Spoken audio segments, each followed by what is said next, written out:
Greetings, peace, and blessings. I'll be forward momentarily. Just give me a second to get it together here. All is a blessing. I bind all blocks of communication. Bind all levels of interference. I bind any degree of manipulation in technology. But I will be forward momentarily. Peace be still.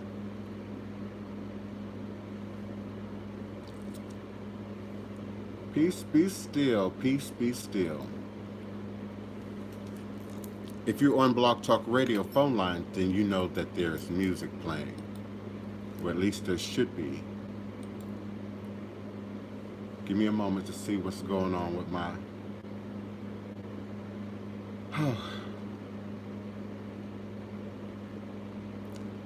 I took extra precautions today, extra preparations. I got my power cords as far away from my feet as possible. But of course, in life there is weather. There's always the challenge. I don't even know if you can hear me right now. But give me a moment. I will be forward. I will be forward. All is a blessing. Uno momento. I will be forward. Greetings to those who are present, my faithful supporters, my superstars, my co-hosts of the show, my commentators and moderators. I appreciate you. Thank you for being here with me. Give me a moment. My Skype is waking up. My prayer is that Blog Talk Radio is doing its thing. And so there should be music playing on Blog Talk Radio. I pray that my music is playing on Blog Talk Radio. If it is, it should be ending shortly. So give me a moment. I'll be forward. Thank you for being present. Your being is necessary. It appears you're calling back into a live show. We're reconnecting you now. Yes, she's playing. All is in order. All is in order. All is a blessing. Greetings. Come on in. Come on in. Greetings. Greetings and salutations. Welcome. Welcome.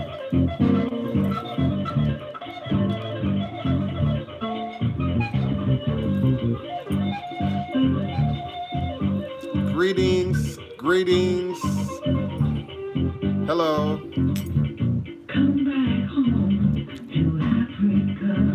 Thank you, seven gentlemen. Thank you, beloved Kiona.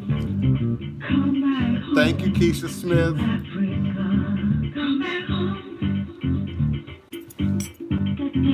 Thank you, courageous Umi. Peace and blessings, divine all blessed.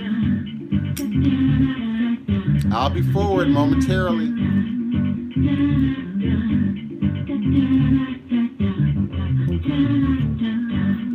Da, da, da. Divine, all blessed, peace and love, joy and prosperity, elevation, revelations, and manifestation. You are once again sitting live with the DivinePrince, Pan-African spiritualist, practitioner, author, and advisor, Elagun Oloye Hoodoo Obea Bokur, sharing with you in all things spiritual, mystical, metaphysical, cosmic, evolutionary, revolutionary, healing, and holistic from a Pan-African Hoodoo world spiritualist perspective. Understanding that all is truly and indeed a blessing if you can just see, if you can just choose to see beyond the veils, even if you have to use your imagination at first. For it is all just an illusion and a test in one of the greatest divine mysteries of this life cycle. This is my constant prayer, my mantra, affirmation, reverberation, reiteration, and it is indeed my ever-living reality. is crucial to the very foundation of my understanding, my teaching, my walk, my works along this divine, all blessed life path and journey. It is how I, the Divine Prince, make sense out of all that we're challenged with here in this daily existence on Mother, Father, Earth. And it is my personal place of power and understanding, the place from where I begin, the place from where I realize and crystallize all my endeavors, understanding that I and I alone create and co-create my divine destiny, and I alone create and co-create my divine all blessed reality. And so it is. Ashe, Asheo, Ashe. You don't create my reality. The weather doesn't affect my reality. Circumstances do not affect my reality. Materialization does not affect my reality. For indeed, and I, I and I, and the Most High create and recreate my reality. And that's what I walk in, that's what I step in, that's what I believe, that's my truth. It's more than a tagline, it's more than branding, it's more than something that I say, it's deeper than a philosophy. All is truly, truly, and indeed a blessing. Today is Thursday, April 9th, 2020, and I am emanating and vibrating with you and for you, live, virtually, verbally, cosmically, quantum universally, from this working space, this temple space of House of the Divine Prince, Thai Potions, and Hoodoo Central LLC. I'm always grateful and honored to be emanating for you and with you from this beautiful, most enchanted, I say most haunted city in America, New Orleans, Louisiana, the land of my ancestors and those who came before me along this hoodoo, root working, conjure, spiritualist life path and journey, passing down the great obeah stick along with the knowledge of the life-giving, healing herbs, roots, plants, rituals, spirits, and minerals.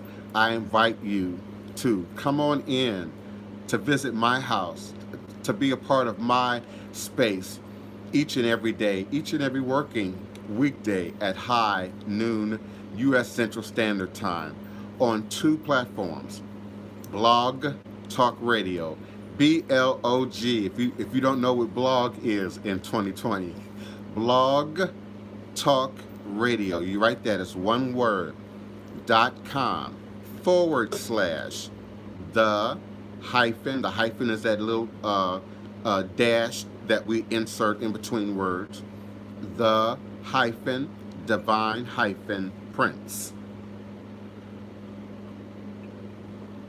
And of course I spell divine DIVINE, Prince, PRINCE. I'm also available on youtube.com at youtube.com / Voodoo Thai. V like Victor, OODOOTYE. And of course, you can always call in right now, and always 15 minutes before the airing of the show. You can call in at area code 34. I'm reciting my old number. I've got to switch up my script. I've got to switch up my script, Kiona. And I see your hand raised. I'm coming to 323 shortly.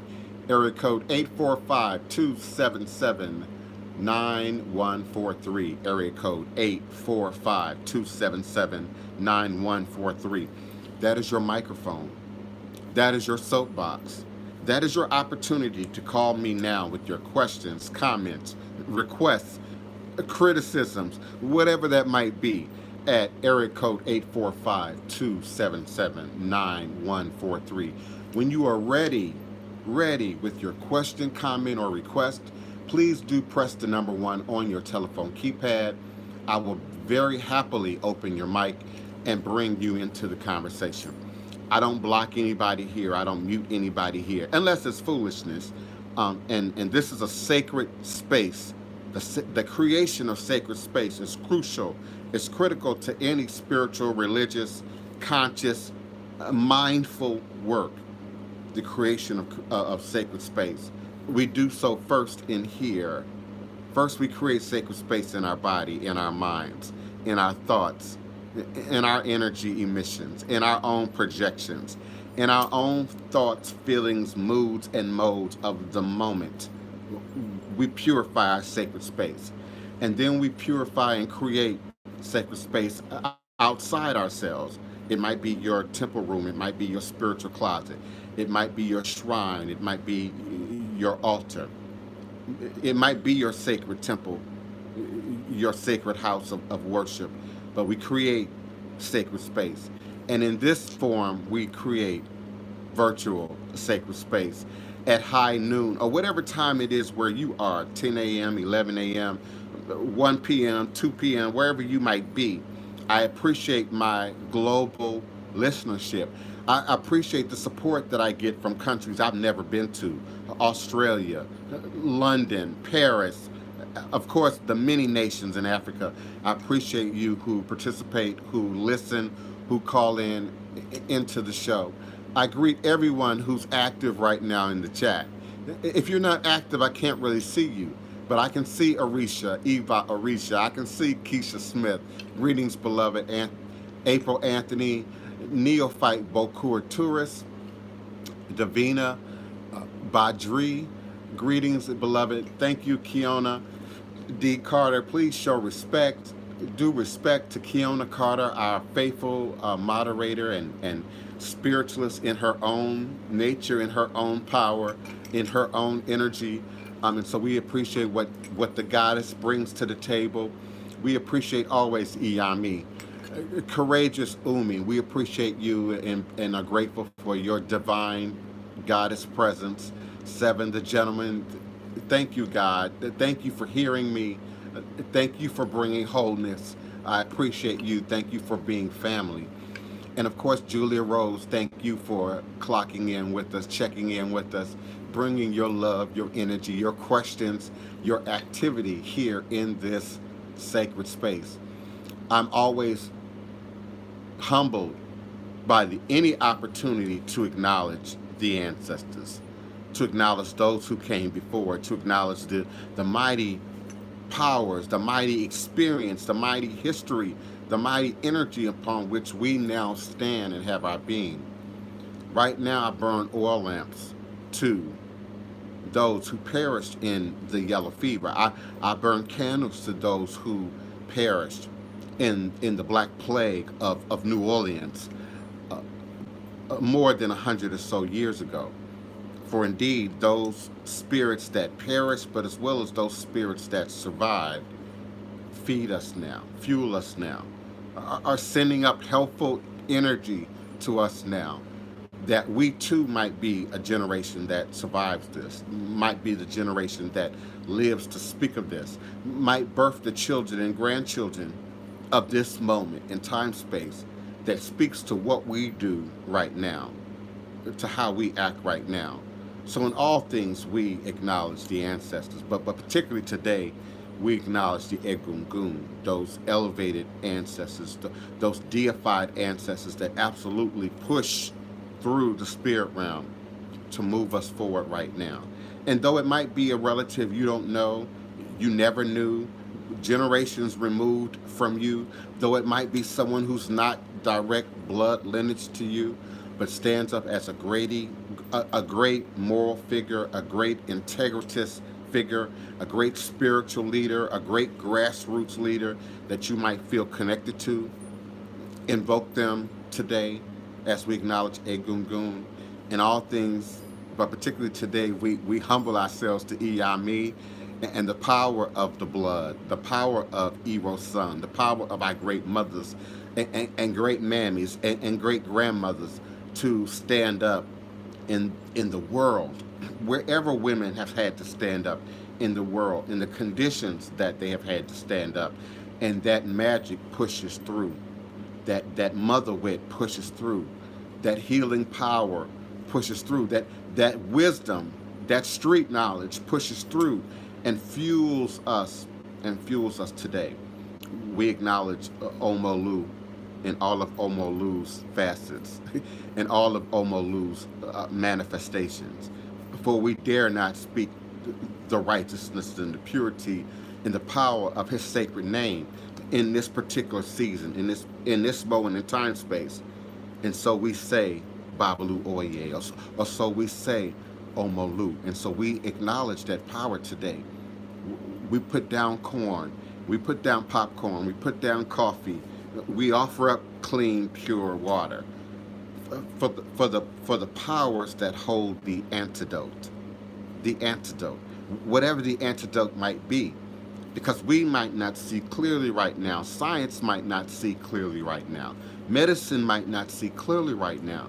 But the ancestors see clearly. The Most High sees clearly. Olodumare sees clearly. And therefore, the emissaries of Olodumare, the emissaries of God, the emissaries of the Most High, see clearly.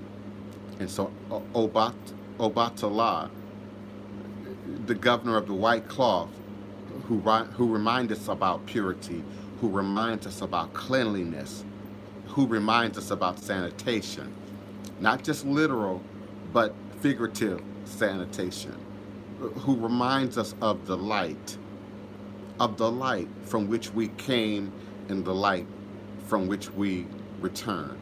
And we associate Obatala with the head, but Obatala created the body of humanity, our physical body of humanity. And some of the stories of Obatala, in all his purity, in all of his light, and I remind you to think of light when you say white. Don't carnalize that. Don't physiologically apply that. We're talking about white in the spectrum of things. That white that reflects all light.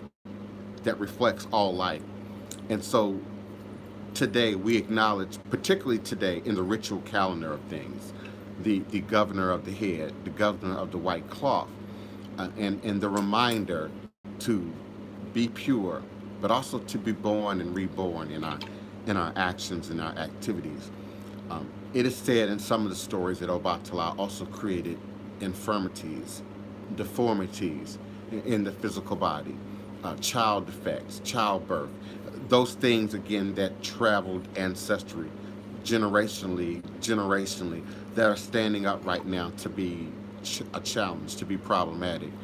Diabetes, heart problems, heart disease, asthma, those extra things that further complicate what we're facing right now. And of course, just the notion that it's affecting 70% of a people who are only representative of 30% of the Chicago population, of 30% or more of the Louisiana, New Orleans population, and we're seeing 70%. And no, it's not a conspiracy. It's very real, people. It's a virus. It's a virus. And though it does not see race or color or ethnicity or geographic location, it does see and attack accessibility, the footprints that we have laid down up until this point in time and space, meaning what we've been eating, what we've been drinking, how we've been living, how we've been doing for and looking out for our bodies. And so we now have another opportunity to start anew. Area code 323, is that you, Kiana? You can come on in with me, beloved, if that be you. If that's yes, it's me. Greetings, beloved. Yes. Come on home to Africa. Come repatriate with me. Repatriate with me. Yes, beloved. What you have to say with us today?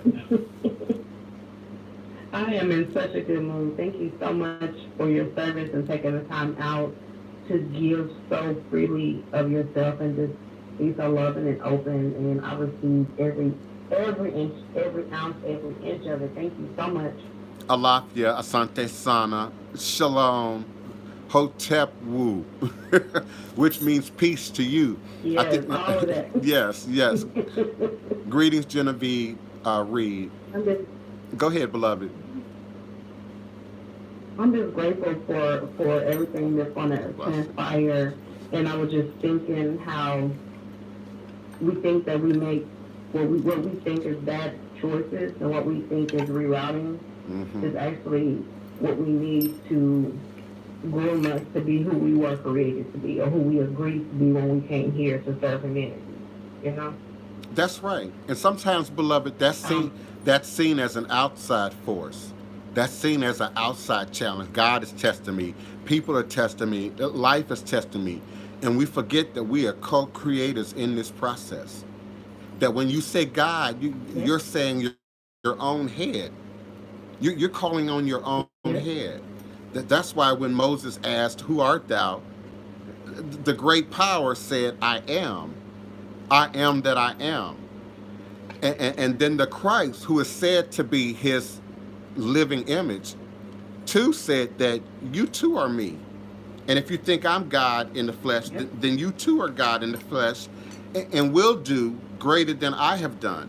And when we look at the advancements in Yes. technology, the advancements in science, the advancements in math, the advancements in medicine, since the time of the supposed Christ, since the time of the telling and retelling of this story, um, are we not godlike? Are we not godlike Yes. humanity? Do we not have the ability to wipe ourselves off the map right now if we chose? Do we not have Yes. the We sure can. opportunity to heal ourselves right now if we choose? And we can choose to heal ourselves. We can choose not to get the virus. We can choose to be clean. We can choose not to kill our family, our children, our elders, by what we do in the operation of this virus. We can choose to be godlike right now. You can choose to be the goddess right now. Yes. You can stand up and be the queen right now or the king right now that the divine creators are pushing us to be and have been pushing us to be all along. But we needed a wake up call. We needed a bell And rung. everybody is on one accord.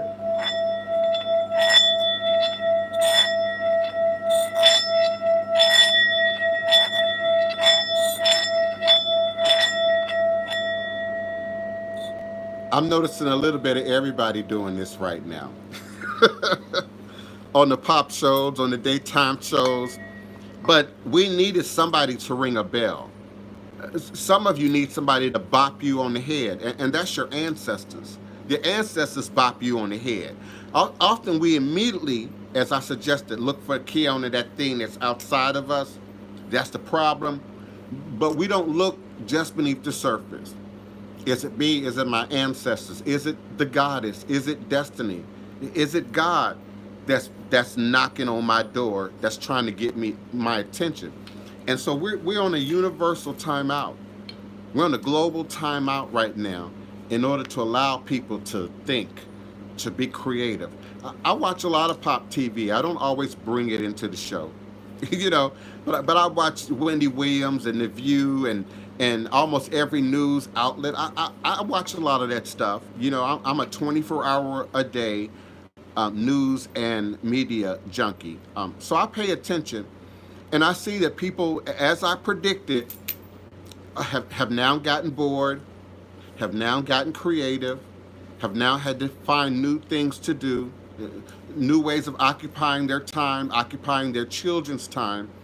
But I'm also, to my great pleasure, am seeing people moving forward spiritually, activating their initiation, activating their instruction, activating their mentorship, activating their shrines, dusting the books off, knocking the dust off of those sacred books that you hold so sacred, that you keep stacked up on that bookshelf, that you keep stacked up, on that coffee table that now have dust on them. Now people are activating that kiln, and now people care.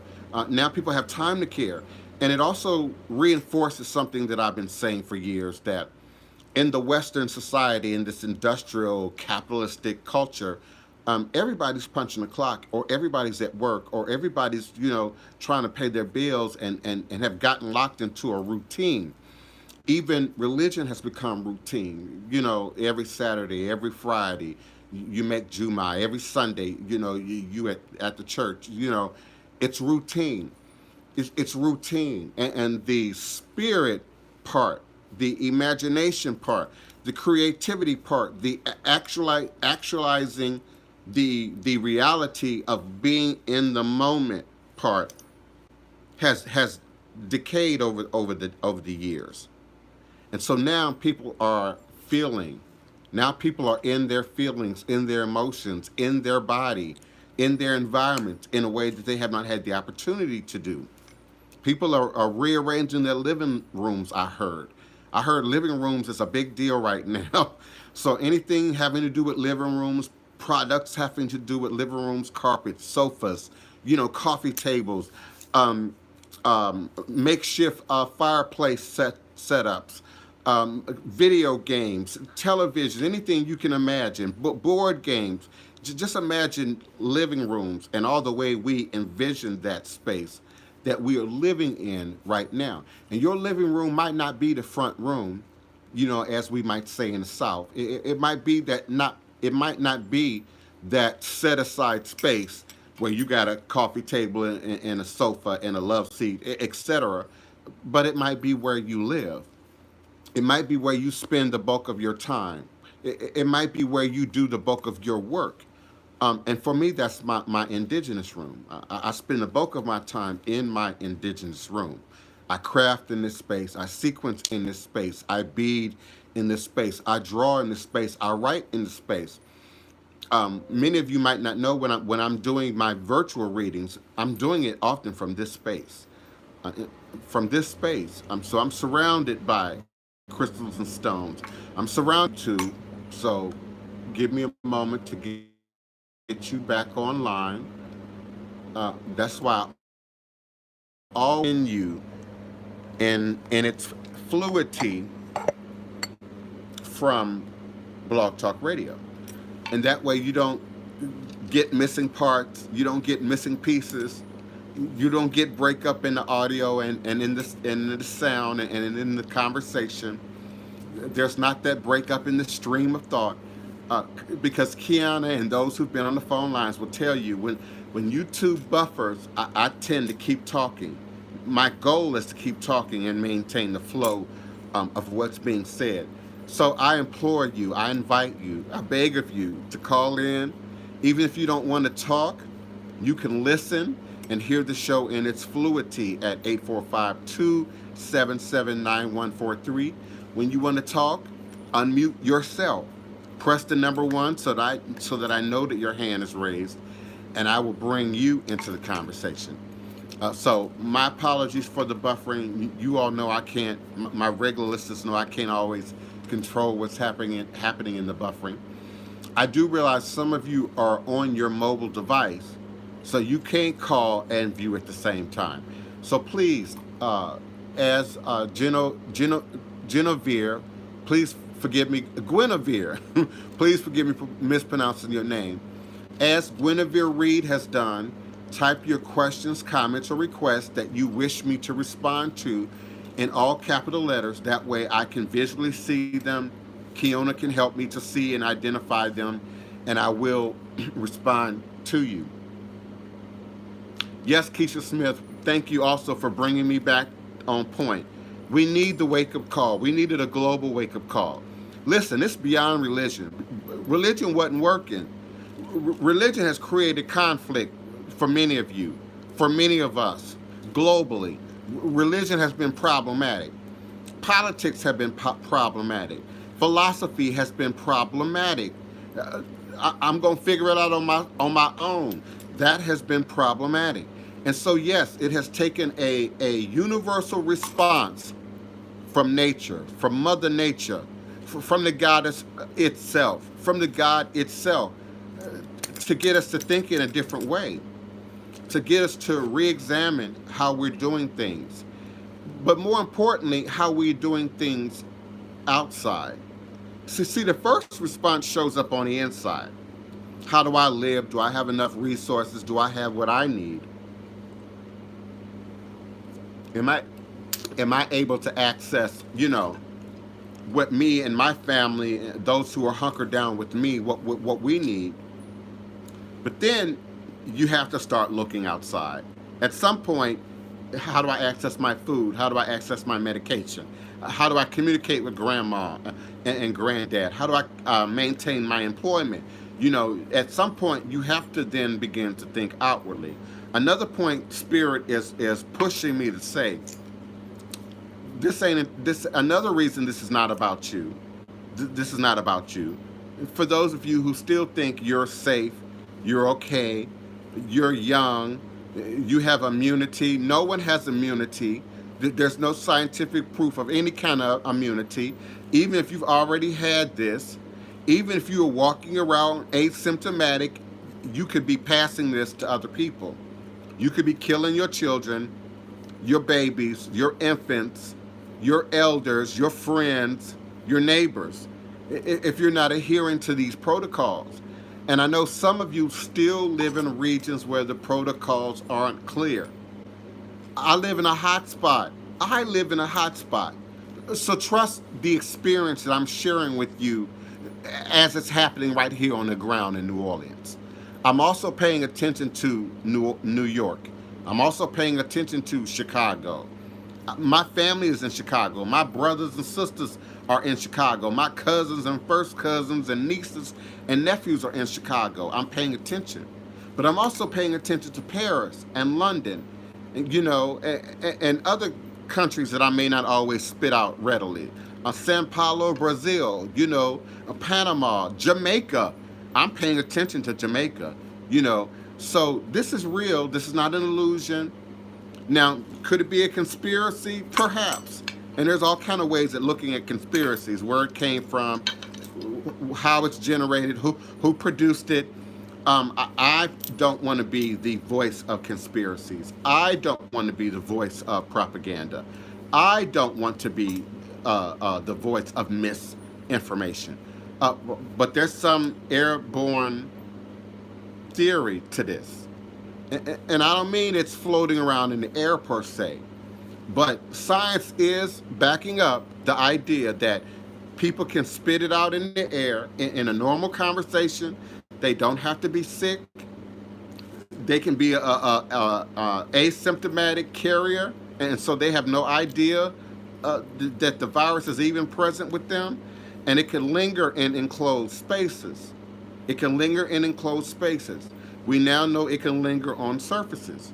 So I'm talking like I'm speaking to my family. You are my family.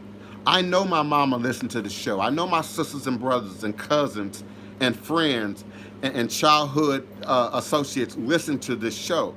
Happy birthday, Tessie, by the way. Happy belated birthday, Tessie, by the way. Tessie's birthday was yesterday. I'm going to call you today, Tessie, at some point or later on in the day. But this is real, y'all. This is real. So you not only have to take your holistic precautions, your spiritual precautions, but you have to take your intellectual precautions. You have to take your well-fed, well-researched, I'm tapped into the CDC. I get the texts, I get the emails, I keep up with what they post on their sites. I'm locked into every avenue of information that's available. So I go out of my way not to bring you misinformation, not to bring you bad information, not to promote foolishness and propaganda. And so we have to consider that when we look at the high numbers in the Black community. I know there's some listeners who hate when I talk Black, who hate when I talk African. I know you just want me to talk about the witchcraft and stick to that. I know. But this witchcraft, we're dealing with witchcraft right now, a biological, viral witchcraft right now. And just like negative energy, just like toxic energy, just like bad feelings, just like bad emotion, you've heard, many of my long-term listeners have heard me describe this already. You driving through the drive-thru, you on your way to pick up your donuts for the morning, you getting off the elevator, and the negative energy of your co-worker, the person who shares your space, Your family member who got up out of the wrong side of the bed can implant itself on you, can stick to you. We're not always conscious of that. Like the virus, we can't see that. And now you got a glitch in your emotions for the day, and you don't know why. You aren't even clear where it came from. You aren't even sure exactly at what moment, it happened, it took place. And so there's a very close similarity in how this viral enemy operates and how the enemy operates in general. Oh, yeah, I still believe in the enemy. And it's not a belief, it's an understanding. It's an understanding. There is absolute evil in the world. Absolutely. Absolutely. And I don't want to now digress into the difference between Satan and the devil and Lucifer, and that's another Little Red Riding Hood journey that leads off to the bad wolf at some point. But I'm talking about absolute powers. Absolute powers. When we look at the yin and yang symbol, that circle, I mean, if you're familiar, and then it has that S in the middle, that separates that black part from that white part, that light part from that dark part. And then even in that swerve, what do we call that? That paisley. Even within that paisley, there's the circle that has the opposing or opposite or duality indicated by the other color. The black dot and the white dot represented in the um, yin and yang symbolism. So there's always duality, there's always balance, there's always something to be gained, even in the midst of what presents itself as the illusion of a challenge. There's opportunity to birth newness. There's an opportunity to create newness right now in your life, in your body, in your soul, in your mind, in your spirit. People are learning at home, taking college at home, which is going to become a little bit of the norm for some while, if not moving forward into the future. How we view education might change completely. Completely. Our schools in the future may be satellites, and being on your computer, being on your device at home may very well become the norm. Me and Tony Val talk a lot about what we feel is owed to us as children of the 60s. The Jetsons is owed to me. I want my flying car. Where's my flying car? you know, the Jetsons is owed to us. A great deal of the technology from Star Trek, our cell phones and computer technology to some degree has showed up in our reality. But where's my Star Trek and my Jetson? Jetson, remember the cartoon from the 60s, I believe? Where's my Jetson reality? And I want my flying car. So our world is changing. Our world has changed. But it's, as it always is, it's in transformation. The transformation is just real right now. Is it real to you right now? Is this real yet? Is this still a conspiracy for you? Is this still creative imagination for you? Or have you woken up yet into the realness of this? Let's talk, let's share. Let's talk about voodoo. Let's talk about obia. Let's talk about hoodoo. Let's talk about witchcraft and black magic if you so choose. But I ask you to call me now on my toll-free number. Toll-free number. I know it don't sound like 800, and it might suggest a 900, but it's not a 900 number. It's a toll-free number, area code 845-277-9143. And I invite you, please, to click like right now, to subscribe to my YouTube page right now, to subscribe and follow me right now on my Blog Talk Radio platform at blogtalkradio.com/the divine Prince, and call me at area code 845-277-9143. Keona, beloved, never feel like you're interrupting. Never feel like you can't just jump in and say your piece or ask your question or ring a bell and draw my attention to what's going on in the live chat. I want you all to also be informed that Blog Talk Radio also has a live chat. I just don't often open it up. It is opened up today, so you can also chat me from Blog Talk Radio. It just means I have to look back and forth between two switchboards, two chat boards, and that's why Kiona is here to help me to make sense of it all and to see what's going on in the chat. Kiona, I see your comments and I'm going to say them out loud. Do not be fooled by any imitators. That's one of my taglines, but that's my reality. Do not be fooled by any imitators. Do not be fooled by any perpetrators. Do not be fooled by any overnight manifestations. There are no overnight manifestations. People have a background. People have a footprint. Practitioners have a footprint. I posted a YouTube video in both Instagram and my Facebook. On Facebook, I am facebook.com/DivinePrince Ty Emeka. On Instagram, I am IG.com/DivinePrince Ty Emeka. And I posted a YouTube video from a fellow follower specifically about Cash App, PayPal, frauds, fraudsters, perpetrators. And he didn't call out the witches and the pagans and the overnight root workers specifically. He hit every target, including people who are selling product, who are offering you services, often now being promoted in IG and in the social media platforms. And particularly millennials, you see that as real. And what I mean is, when you see me, it's absolutely real, but I'm backed up with the legitimate, researchable, documented LLC. I'm backed up with the researchable, documented, findable website. These people should have a legitimate website. These people should have a background. So check LinkedIn. LinkedIn is a new adult Facebook, LinkedIn. And LinkedIn will share high school, elementary school, where I got educated, what kind of certificates I have, what projects I've been a part of. So I always say people aren't doing their homework. That's my favorite word. My godchildren, my initiates, my students, my callers know that that's my favorite word.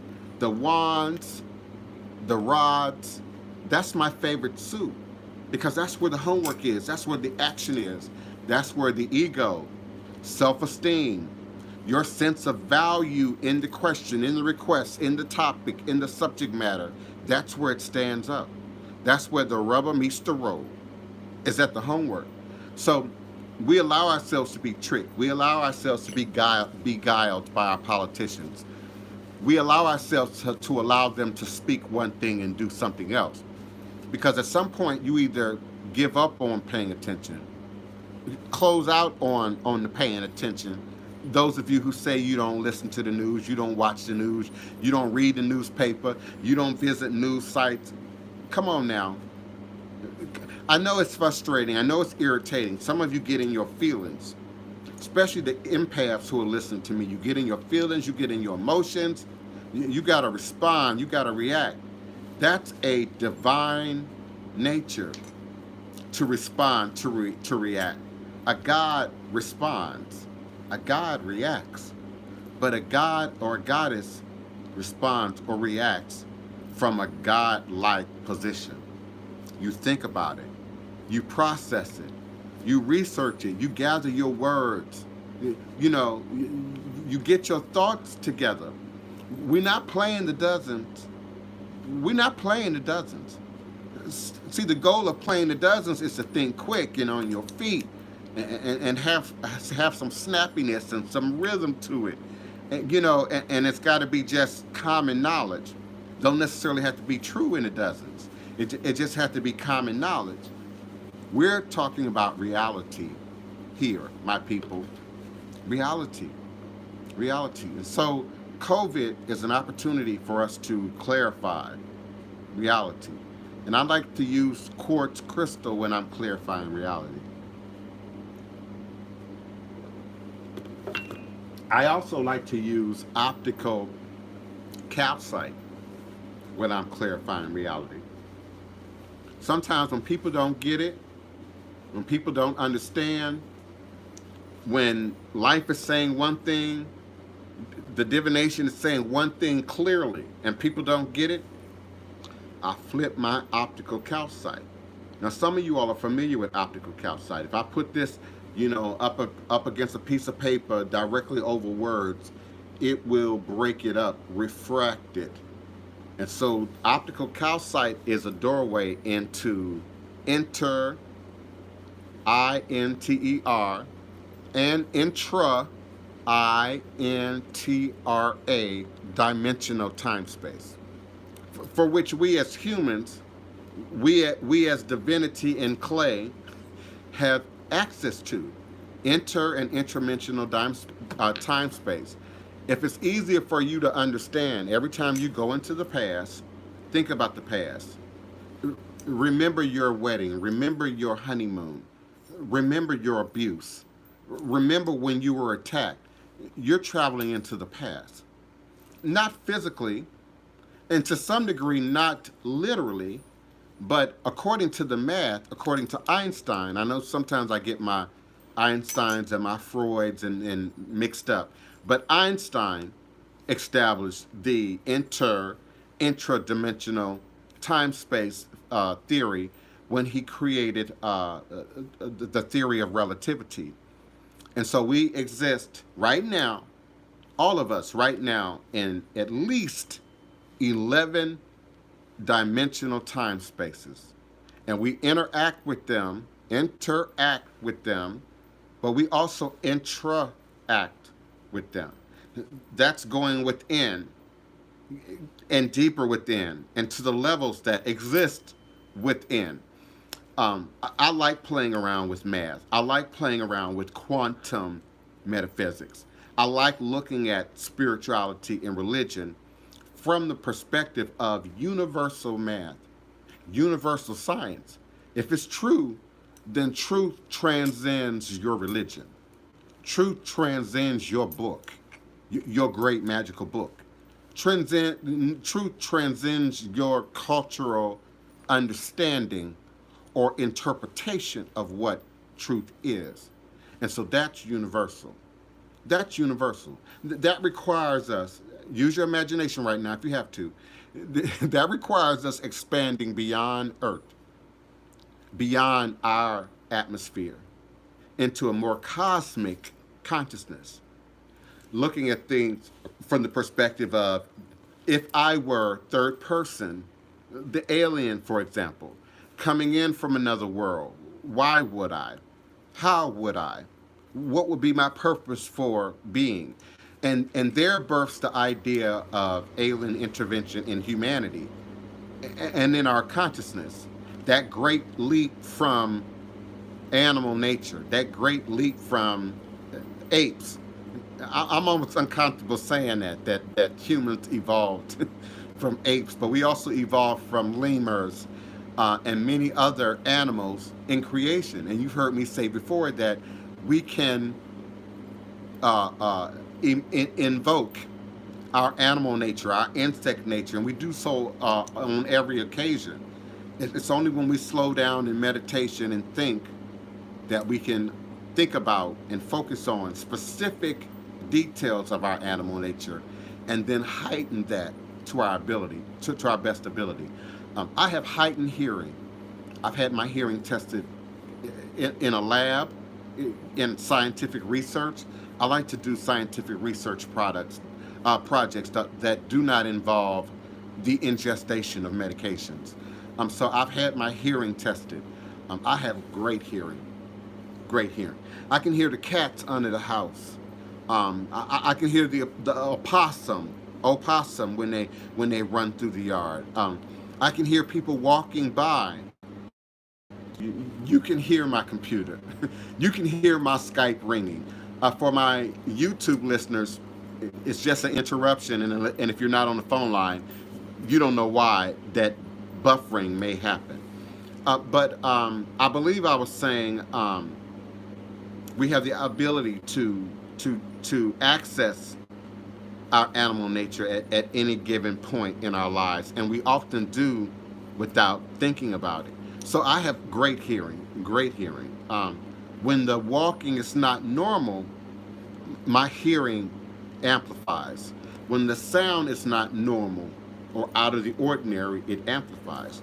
So if I move into a new house, a new apartment, a new location, I have to have a day, two, a week to get used to what the electronics in that house sound like, what the smoke detectors, Wendy Williams' smoke detector is going off right now in the middle of her show. And she claims it's too high for her to reach up or tamper with it or fool with the battery. And I get that. I do. I have 16-foot ceilings myself. But you get used to the sounds in your house, in your environment. And so people who live in the country know what I'm talking about. People who live in a rural area know what I'm talking about. People who live in the city have a hypersensitivity to certain sounds. Now, you may get used to the gunshots, but you hear it.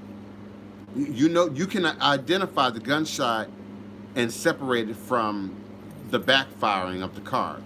And so, as spiritualists, as empaths, as religious folk, as people who pray, as people who meditate, we are going into that intra-dimensional space. That space belongs to Obatala as well, by the way. It's the realm of the clouds. It's the realm of the mist, M-I-S-T. I invite you to use your imagination if you have to, doing your meditation, and envision heaven. Use your mind. Create heaven. Create clouds. Create the mist. That is indeed the sacred space that we go into when we close our eyes. And first there's darkness. And then your third eye opens and you begin to see color. You begin to see light. Now, some of us can visually see through our eyelids. And so you see your veins. You can see the blood, some of us, as it moves through. I can see the little floaters every now and then, you know, as a diabetic. But humans naturally get floaters on the occasion. But there is a transition point where you move into the third, fourth, fifth, sixth dimensional spaces, and you enter the realm of spirit. And even the Christian who fears the occult, who fears witchcraft, who has an aversion to even the discussion about meditation. I know some Christians who believe transcendental meditation opens you up to witchcraft. I know some spiritual people believe meditation opens you up to occult powers and occult forms. And there's a level of protection there. There's a level of safety in the realm of your own mind, in the realm of your own spirit. And your spirit, your soul will lock you into that protection. So some of you don't see, don't hear clearly because of your own level of security, of trust in that realm. There's a altered state of awareness that happens when you close your eyes. That's natural. That's biological. That's chemical. When you close your eyes, when you stuff your ears, you know there's an altered state of reality that takes place. Even sitting in your closet, and it may be a well prepared shrine room closet. And some of you know what I'm talking about. Some of you have closets that size. I have a closet that's that size, the size of a room. And you close that door, it changes the space. It changes the air around you. Some of you work in an office building with crowded space, with crowded offices, but you have a separate space. And just the closing of that door, the closing off of those windows mutes that background sound, that background noise. That is another altered state, another intra-dimensional space. Sometimes you're not off at work, often after lunch, you know, and you mute the sound. You lose consciousness of what is going on around you. You stop hearing the air condition and you elevate to another level. you are inadvertently going into trance-like space, meditative-like space, creative space. People who pray, because I know I have prayer warriors who listen and follow this show. You are going into a creative space. It doesn't require tongues. It doesn't require the Holy Ghost necessarily, though the Holy Ghost can be a part of your process. You know, the ancestors can be a part of your process. The Orisha and the Loa and the deities and the Voodoos can be a part of your process. But it is a natural, organic skill that is available to humanity. And we all evolve to it, grow to it, learn to it, are um, knowledgeable of it in various degrees of our awareness and our exposure and our education and what we allow ourselves to hear. I often invite you to expand your awareness, and particularly right now, because you physically might not be able to go out, be able to mingle, be able to go to social places, use the tools that are available to you. Use your Skype, just not during my show. Use your MySpace, use your WhatsApp, use your Google Duo, use your Baidu to reach out, to communicate, to share ideas. I like to ask, you know, what's it like in your village? What's it like in your neighborhood? If you have a camera with a phone on it and you're in Brazil and you're in Nigeria and you're in Ghana and you're in Senegal, you know, I'm going to ask you, you know, walk me to the store. Walk me outside. Let me see your house. Let me see your block. Let me see your neighborhood. Man, the pictures, the videos that I have in my computer, it's amazing. It's amazing. I know people who live almost in the jungles of Brazil, in the wilds of Brazil, and their only access to the internet is Baidu, it is WhatsApp, is by way of satellite, and man, it's amazing. It's amazing. Get beyond the physical, get beyond the carnal right now. Maintain your body, maintain your health, maintain your strength, maintain the minds of your children and the people who occupy the space with you. But use this as a time to expand imagination. Imagination is just one step from spirit. I don't care what your religion is. Imagination, creativity, get out some crayons, get out some chalk, get out some pencils, write, draw, scribble, create, recreate. It is an act of tapping into the God within you. It is an act of tapping into the goddess within you. Thank you, Kiona. I see a question mark. I see a new hand raised on my phone lines. So I'm going to go to the question mark first. Area code 832. I'm going to call your area code 3 times. So 832, I just called your area code for the second time. When I say your area code again, I'm going to open your mic.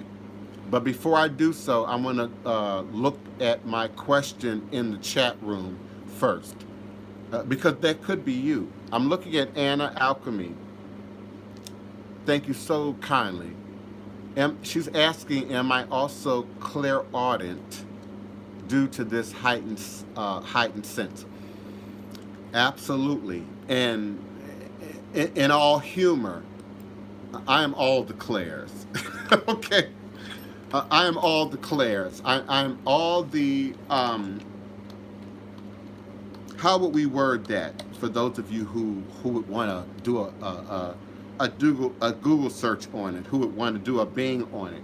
I am all the different psychic senses, psychic spiritual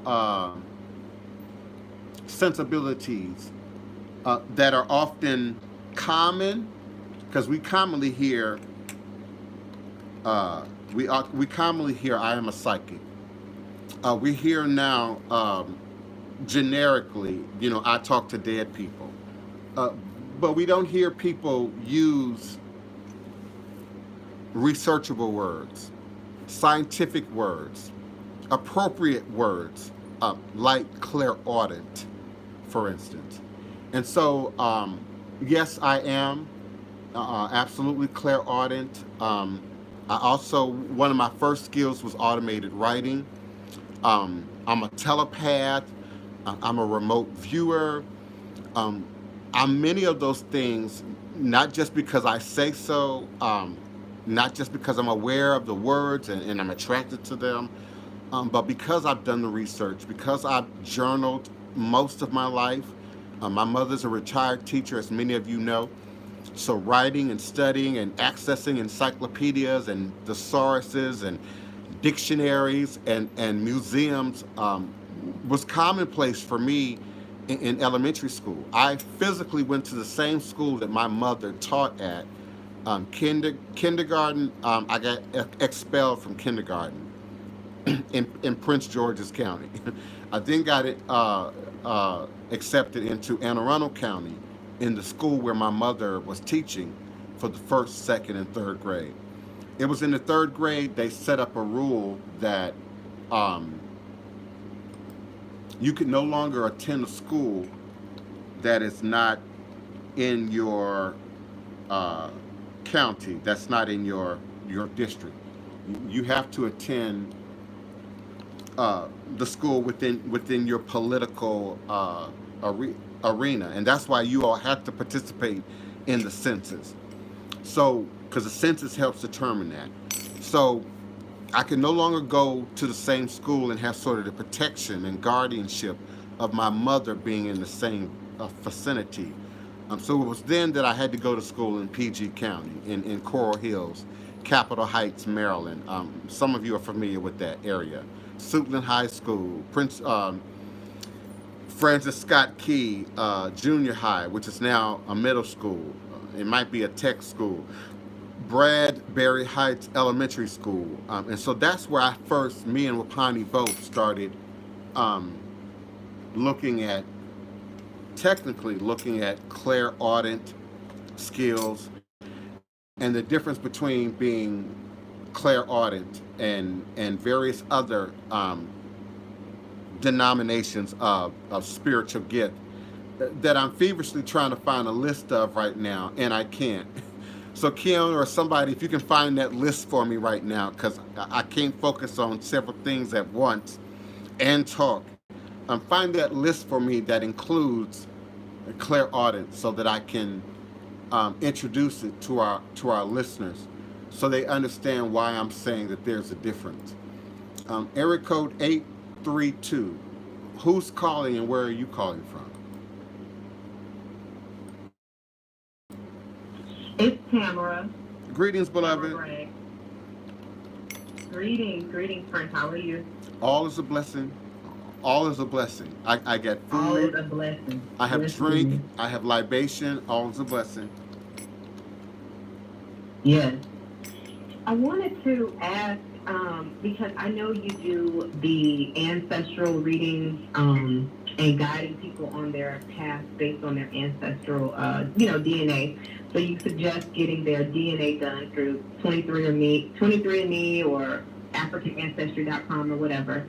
But I was told that right now is a dangerous time to send your DNA because the government has access to it, or they tried to pass some law to where they would get access to it from AfricanAncestry.com or whatever.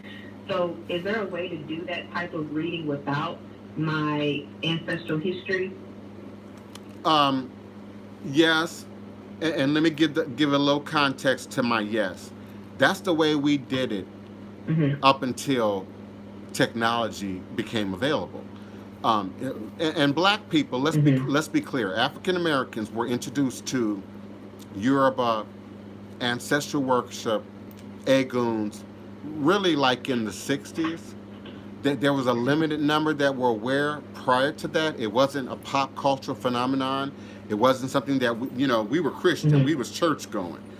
So it was new. And so when we Mm-hmm. look at Lucomi, when we look at Cuba, when we look at Puerto Rico, when we look at Brazil and Condable, when we look at Louisiana, when we look at Mississippi, we've done it historically by manipulating the shells, by manipulating the palm nuts.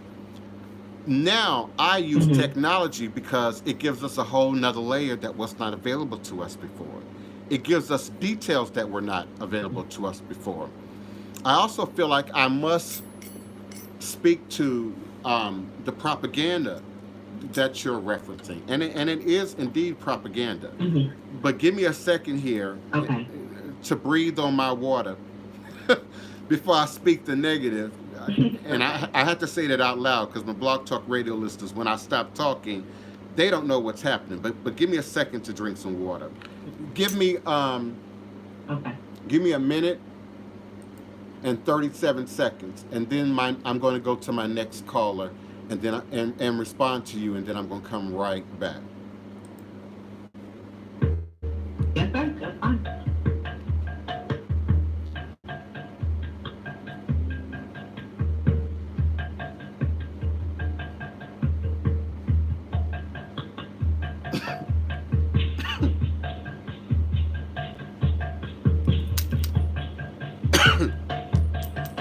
I almost choked. That's the power of what I'm getting ready to say.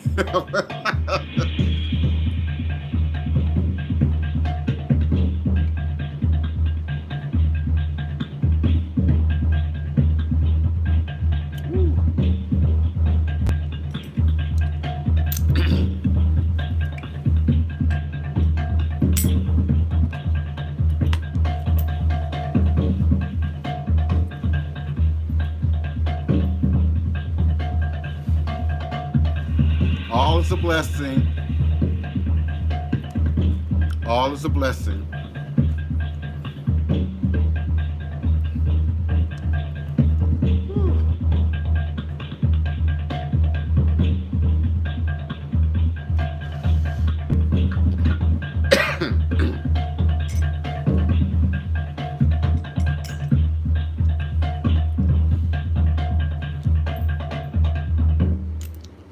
Whew. All right, beloved Tamara, all is a blessing. Thank you for your patience. I apologize to whoever hung up abruptly for for your impatience, or maybe I'm being presumptuous. You got other things going on. Just call me back at 845-277-9143. Please be patient. If you press the number one, your hand will raise. I will respond to you. And thank you, Kiona. I see the chat. I'm coming back. But let me respond to Tamara and her question and referenced comment about DNA and technology and the conspiracy theories around it. Understand, there are conspiracy theories attached to the internet. It's the new video game. It's the new way people occupy their time. People are looking for likes. People are looking for follow. People are looking for attention in all the ways they can get it on the internet. And one of the ways, the newer ways that they're doing it is often through Facebook Messenger. Now it does show up in IG as well, but the viral videos, the viral messages, the messages that say you got to share this now before they take it down. You've got to look at this right away because this is urgent information. And it's often salacious, viral, gumbo soup of a little bit of truth. Sometimes it's a little bit of truth and then a whole lot of fiction there. They're grasping onto your fears. They're grasping onto your hopes. They're grasping onto your ideas. And sometimes it is the Russians. Sometimes it is other foreign nationals that are not only interrupting, getting involved in, involving themselves in our political process, but also in how we think. This has been proven, conspiracy theorists, not you, Tamara, but to my conspiracy theorists that are listening, this has been proven. This has been documented. And I said it in 2005. I said it in Yahoo 360 in 2006 and 2007 that COINTEL is alive and well. And for my millennials, look up COINTEL, Co-Intelligence Program, COINTELPRO. It was a program, I believe Hoover activated it to spy on, prey on, involve itself in black nationalist movements, the Black Power movement, movements that were grassroots in the 60s and the 70s that were about empowerment, they got themselves involved by way of COINTEL. Some say COINTEL was involved in the murder of Malcolm X, the murder of Dr. King. Um, and so COINTEL was never, quote unquote, dissolved or closed or ended. It evolved in the 70s with technology. And so now, whether it's the Russians, whether it's the Americans, whether it's the Republicans, whether it's white supremacists, whether it's black supremacists, there is information that's being manufactured by way of the cute meme, which has just enough truth in it to make you laugh, to make you smile, to make you think. Just enough truth in it to grasp onto your fears, your worries, your concerns, and then these get funneled to us in these viral messages. And so some of you believe 5G is giving you the virus. Some of you believe the government is using your DNA, to clone people or to create products, like what's the black woman whose blood has been used now for decades, in the creation of products. There's that little bit of truth in the reality of what the devil can do. And I'm not talking about a specific race right now, because we all too mixed up to talk about specific races. Let me see your DNA chart. Let me see your DNA card. So I'm not talking about that. I'm talking about the devil, you know, gets in these systems, gets in these people, gets in these theories that we have, gets in these fears that we have, and uses that to fuel us against what's in our best good. So I'm aware of all that stuff. I see all that stuff. Right now, as I said in Facebook, I'm actively blocking that stuff. And if I don't know you personally and I can't reach out to you in private message and say, beloved, that's not true. You don't have that reason to fear DNA. I'm blocking those people who are hitting me up every day with 10 of these viral messages. Now, I got a first cousin who's into it. I'm not going to block her. I love her to death. She has a lot to do with why I'm who I am today. So I'm not going to block her, but I try to educate her to the best of my ability, if not through her children, who are a little bit more internet savvy, who are a little bit more social media savvy, that a lot of what you're seeing is nonsense. It's not true. So don't fear, Tamara, don't fear DNA for that reason. Seriously, they're not using your blood, to harm us, to attack us in that way. Our government is much more savvy than that. No, let me use another word. Our government is much more slicker than that. They're more slick than that. Right. Those avert things that are being projected to us, I don't think that's a reason to fear taking a DNA test in order to get the wealth of value that myself and many others have found and discovered. Even my white listeners, even my listeners of other ethnicities have taken the DNA test, have done ancestral work and divination with me, and it's been life-changing, negative and positive. I find out that my great-great-grandfather on my father's side was a Confederate soldier, was either white or Poisson Blanc, or either passed for white. That was never discussed in my family. That wasn't known in my family. My great-grandfather, and I have his picture, I've posted his picture on Facebook, he looked Indian. He looked indigenous. He looked Creole. Today, we might say he looked biracial, because that's a new, more modern word. But without that DNA test, you don't know. Rachel Dolezal, we didn't really know, and she got away with for a very long time. It is her language that tripped her up. It was her demonstration that tripped her up. It was her callousness and doing the homework and gaining the understanding about her demonstration that got her in trouble with the public, that got her in trouble with the media. So yes, beloved, we can do the work, but you're missing a part of it if you don't have that work done. And my advice is your fear is not quite founded as a reason to not Mm-hmm. have that work done. Okay. So Um, which site do you recommend? I Which I company do you I recommend? recommend the sites that I've used personally, that I have knowledge of, Mm-hmm. that I've been operating in since 2007, and that's Ancestry.com first, and then 23andMe. Mm-hmm. I got them both Okay. to sort of attack. I'm coming to the questions, Kiona. Christina G. I'm coming. I got them both so that I can attack the conspiracy theories. I wanted something to compare it to. Mm-hmm. I also have people that I'm working with who have done other tests that I either cannot afford or haven't been given access to yet. Like African ancestry might be one of them. There's another one that doesn't readily come to my mind. It's free, but it's real scientific, and you have to have your numbers from another test to input in those systems. I invite people doing their research and using other tests, and then bringing that knowledge to us. Each test do not give you the same information. They do not have access to all of the same copies. 23andMe, for instance, has a heavier emphasis on biology, health, wellness, genes and traits that run in family lines. They do offer a strong ancestral component.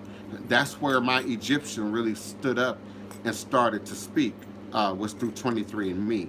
But my family background, my lineage, marriage certificates, birth certificates, death certificates, deeds, that kind of stuff is strong in Ancestry.com. So I use both Okay. in my personal practice, but I'm gaining access to others through people like you and Paul, Cologne, and others who have investigate and are investigating other tests. I come right back to you, beloved. As long as you don't have no background noise, both your mic and Kiona's mic will remain open. Any new listeners have to press the number one, and then I'll address your questions. Christina G, how can Okay. we Thank you. how can we ask for a simple prayer? If you're talking about from me, just email me. Just email me. Listen, it's at the top of my services portion of my website. If it's operating correctly, it's free. Prayer is free. Greetings are free. Salutations are free. The sharing of love and concern and information, is free. But if you need specifics, hit me up. Now, if you're trying to get into the mysteries, Orishas, Eguns, you got to get ancestor work and divination. You have to get ritual divination with me. Show some level of commitment. Show some level of love. Show some level of support for the house, for the ministry, for the information, because that's really what that is. And it goes a long way, I assure you. Many who are in the room, including Imani Sankofa, would tell you that I'm very accessible, been around a long time, and people who listen to me have access to me forever. Even people I've had a beef with, even people I didn't fell out with, all they got to do is email me. It's right back on. So I'm not the psychic. I'm not the reader who you connect with for 15 minutes, 20 minutes. You get your reading and you go on with your life. This is a life vocation for me and for many of the people who communicate with me. So if you want specifics, I can give that to you. Once upon a time, Christina G, I opened up with a prayer, opened up with an offering in air or in Yoruba or in, and I found that it was only valuable to people who spoke those languages, only valuable to people who understood what was being said. It was only valuable to people who were on that level. It wasn't valuable to people who didn't know what I was saying. So I would incorporate the English.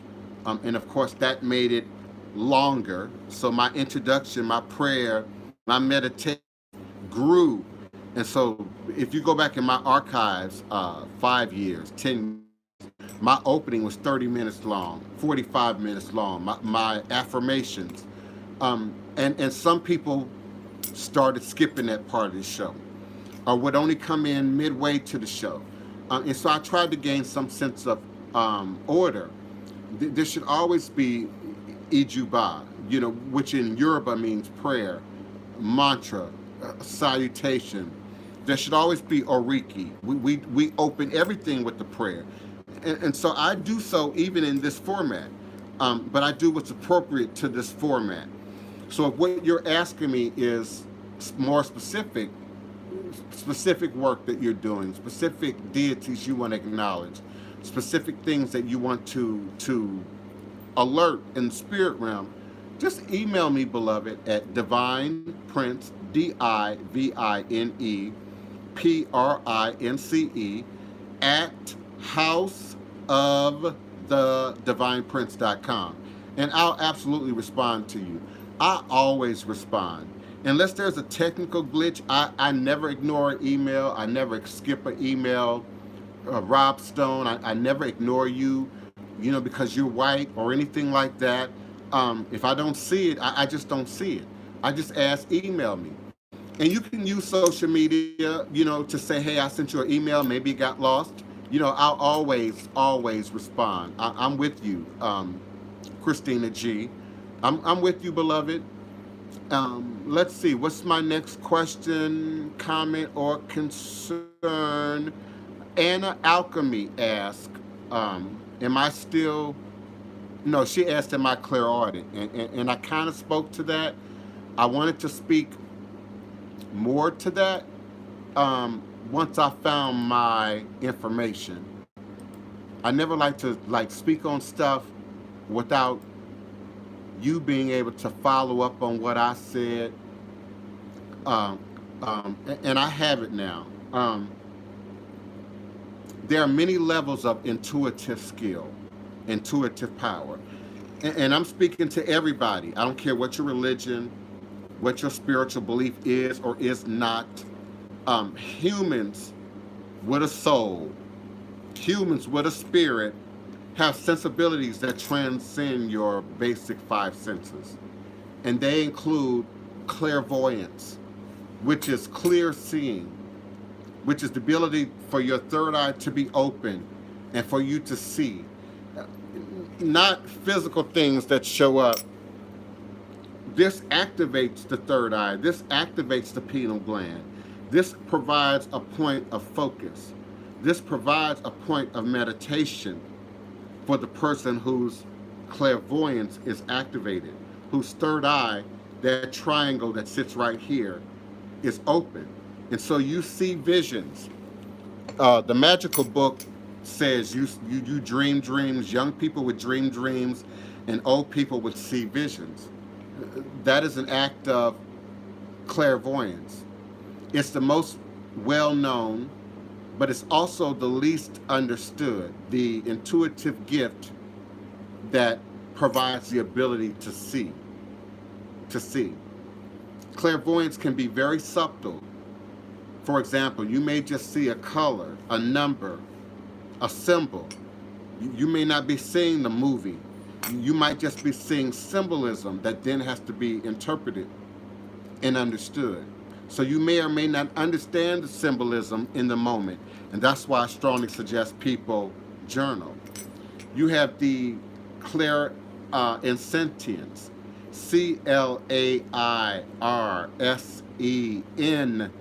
CLAIRSENTIENCE, clear feeling.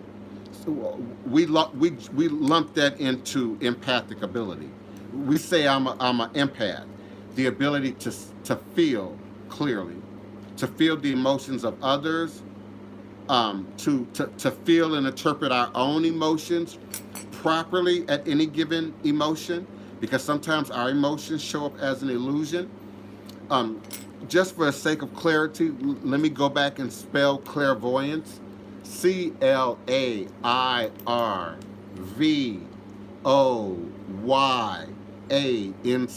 That's clear feeling.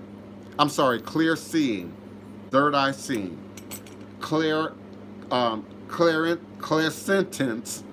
ClairSentience. Clair sentience is clear feeling. What we often assimilate into empathic abilities. Empathy, feeling the emotions of others. Also feeling and adequately and properly, appropriately interpreting our own feelings at any given state that come through the spirit realm. Number 3 is clairaudience, which is what Beloved asked about.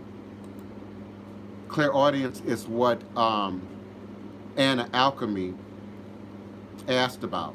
And clairaudience is about clear hearing.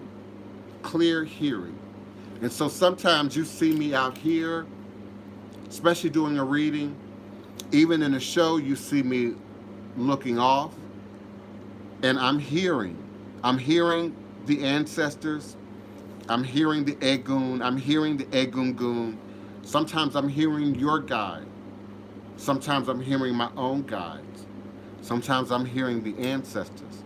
And then we have to separate those voices and separate them from your inner voices, the voices of your mom, your dad, the most overt, the loudest people in your existence, in your reality. That is referred to and known as clairaudience, clear hearing. It's not entirely spiritual. Some of your physical wiring takes place, but you hear clearly.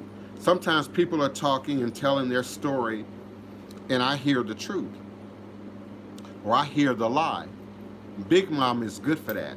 Big Mama is good for that. She hear you tell your story, but she hear the lie in it, or she can hear the truth in it, and it shows up as clairaudience. There's also claircognizance. Claircognizance.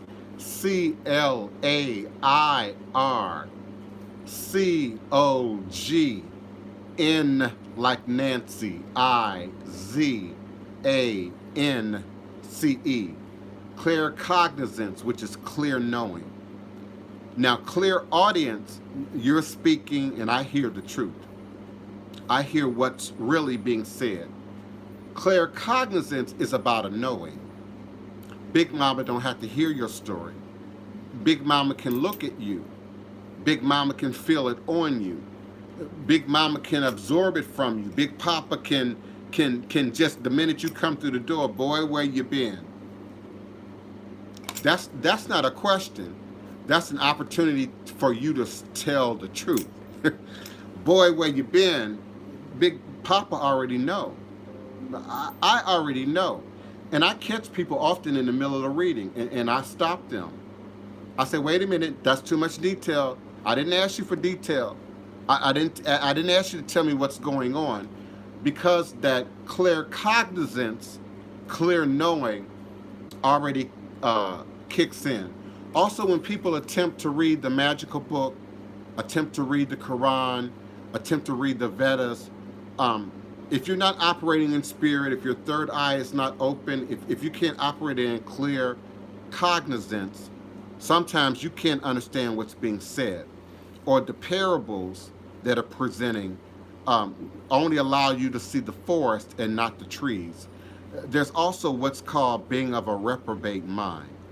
A person who's operating in their ego, operating in their arrogance, operating in their grandiosity, operating in their greed, and God or the goddess will allow a person to be operating in that state of mind, that state of deprivation, where you're only allowed to see what you see. You're only allowed to believe what you believe. and interference doesn't come into play. You're not being motivated now to see the light. You're being given into your own ignorance, your own mind, your own delusions, if you will.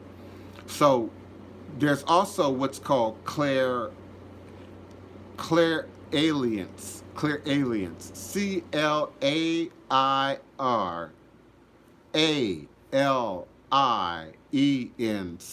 And that's clear smelling. My best friend of over 30 years, um, Paul Wayne, if he's listening, somewhere between California and Colorado, he has this ability, clairalience. We were somewhere one day. He had an appointment, and I went with him. And we had been there well over an hour, and we were talking and sort of waiting our turn in the process. And he started sniffing around, which is what clairalience is. He started sniffing around, the clear smelling, the ability to smell, and he could smell the cornbread that he left in the oven back home an hour ago. And sometimes you smell life, or you smell death, or you smell food, or you smell roses, or you smell lilac. And it could be the presence of spirit, or the spirit, or God, or the mother of God, the great virgin, or Urzuli Frita, or Urzuli Dantur. Babalu Oye is said to have a frightful smell, the smell of putridness, the smell of mold and decay. And so for an intuitive or spiritual person, it shows up as clairalience. And forgive my pronunciation, forgive my accent, forgive my my stutter, forgive my inability to pronounce some of these words incorrectly or correctly. And so that's why I'm spelling them for clarity. Clair. All these words start with Claire. Clairalience, which is clear smelling. The next one on our list is clear gustinance. Clairgustinance. Clairgustinance.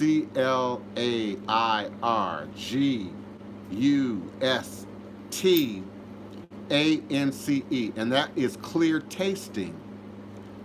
Thank you for the donation, but I won't get it, beloved. I won't get it. Although the donations you sent to YouTube go to YouTube, and they're supposed to come back through AdWords, but so far I haven't seen it. Now, if you want to allow it to be there as a test, go right ahead. I may get it sometime in the future. I don't know, but YouTube certainly will get it. A more direct way to offer a donation or an offering, or an ebo, or pay a ebo to the spirits. You know, we pay ebo to the spirits sometimes. I think in the Hispanic culture it's referred to as derocha, where you pay an offering to Oshun or Yemaya or Legba, because you're doing a prayer, you're doing a ritual. I invite you to send that to my PayPal. And Kiona has inputted my PayPal link. I put my PayPal link earlier in the show. And there I'll be more likely to get it. But I don't know about the donation button in YouTube. I don't know about that. But I appreciate you. I appreciate the love. I appreciate the public demonstration thereof. And if $20 ain't that big of a deal for you, let it rest as an experiment, and let's see if I really do get it. Let's see if it really does come to me. But I'm just offering a caution. Right now, I can't say that I'm getting any of the donations that come through the YouTube Live super chat button, but I appreciate it. Clear tasting, which is clairgustinance, is an inner tasting. That is tasting without actually putting in anything in your mouth. So suddenly you taste peppermint. Suddenly you taste uh, I'm trying to be cute right now. Suddenly you taste um, oh wow, there's a particular breed, there's a particular strand. I was trying to be cute and come up with a more technical word for herbs, for marijuana. But suddenly you taste chocolate. Suddenly you taste tobacco. Suddenly you taste rum. Not because you've actually partaken, but as an intuitive, as a spiritual response. And that's referred to as clear gustinance, clear tasting. And so, yes, beloved, and I've experienced everything that I've just shared. Blog Talk Radio, please, I ask you to allow for a momentary intermission. My YouTube Live, you're going to walk with me. I told you early on, I got supersonic hearing. And so I'm hearing something outdoors. So give me a moment. Let me hydrate. Let me go be nosy. I'll be back in 3 minutes, 3 minutes and 40 seconds. 3 minutes and 40 seconds. I'll be right back. All is a blessing. I will be forward. All is a blessing.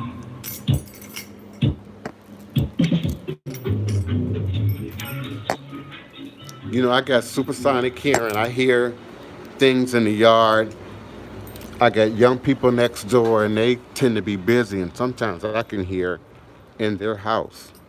Hey, rooster, there's my rooster.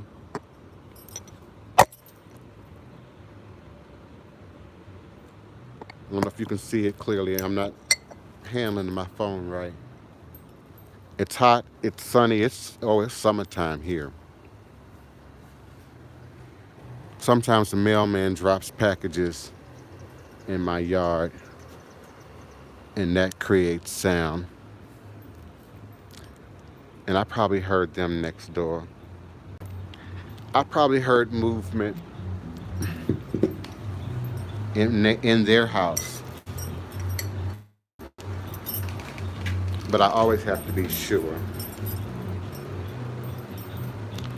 I always have to be sure, honey, because nowadays you never know, and people are going to get desperate. People are going to get crazy. People are going to run out of resources. People are going to start looking.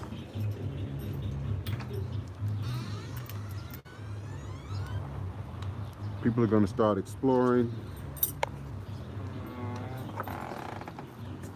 Your heights and your attics, they're going to be busy. And so I ask you all to be careful. Be careful. They're already quietly and softly suggesting longer lockdown periods and possibly a national lockdown period. So we have to be careful about how we act, how we love, how we live, how we show up.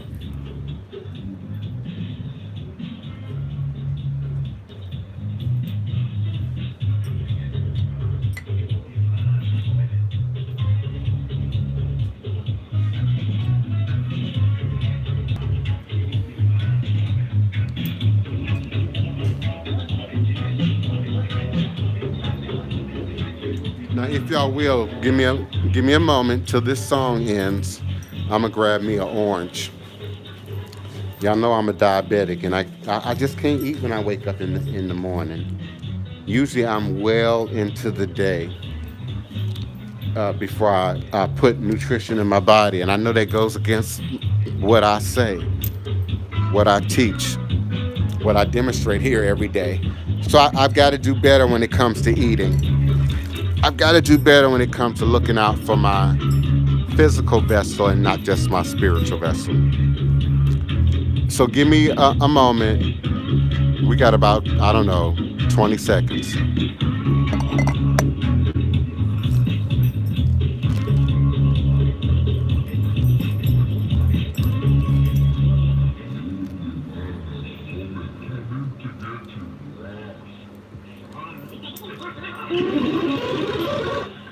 Thank you for your patience. Thank you for your love. Thank you kindly for your understanding. Thank you for your offerings and your donations and your support and your listenership. And I invite you. You are my co host.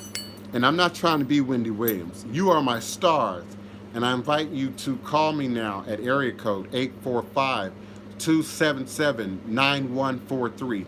845 277 9143. This may very well be your last opportunity to get on the phones before the phones are locked. Then only the people who are on the phone lines will be able to continue to speak for the remaining portion of the show. And of course, people who visit the page and go back and listen and archive can also hear that remaining hour that falls after 2 o'clock on the show, if we talk that long. I also want to continue to acknowledge my chat and the nice capitalized questions and comments that are being placed in the chat for me to respond to. Courageous Umi asks, how do I know which path to take spiritually? They really don't want to mix practices. Now, the idea of mixed practices is kind of it's an illusion. The practices are already mixed. The practices are already mixed.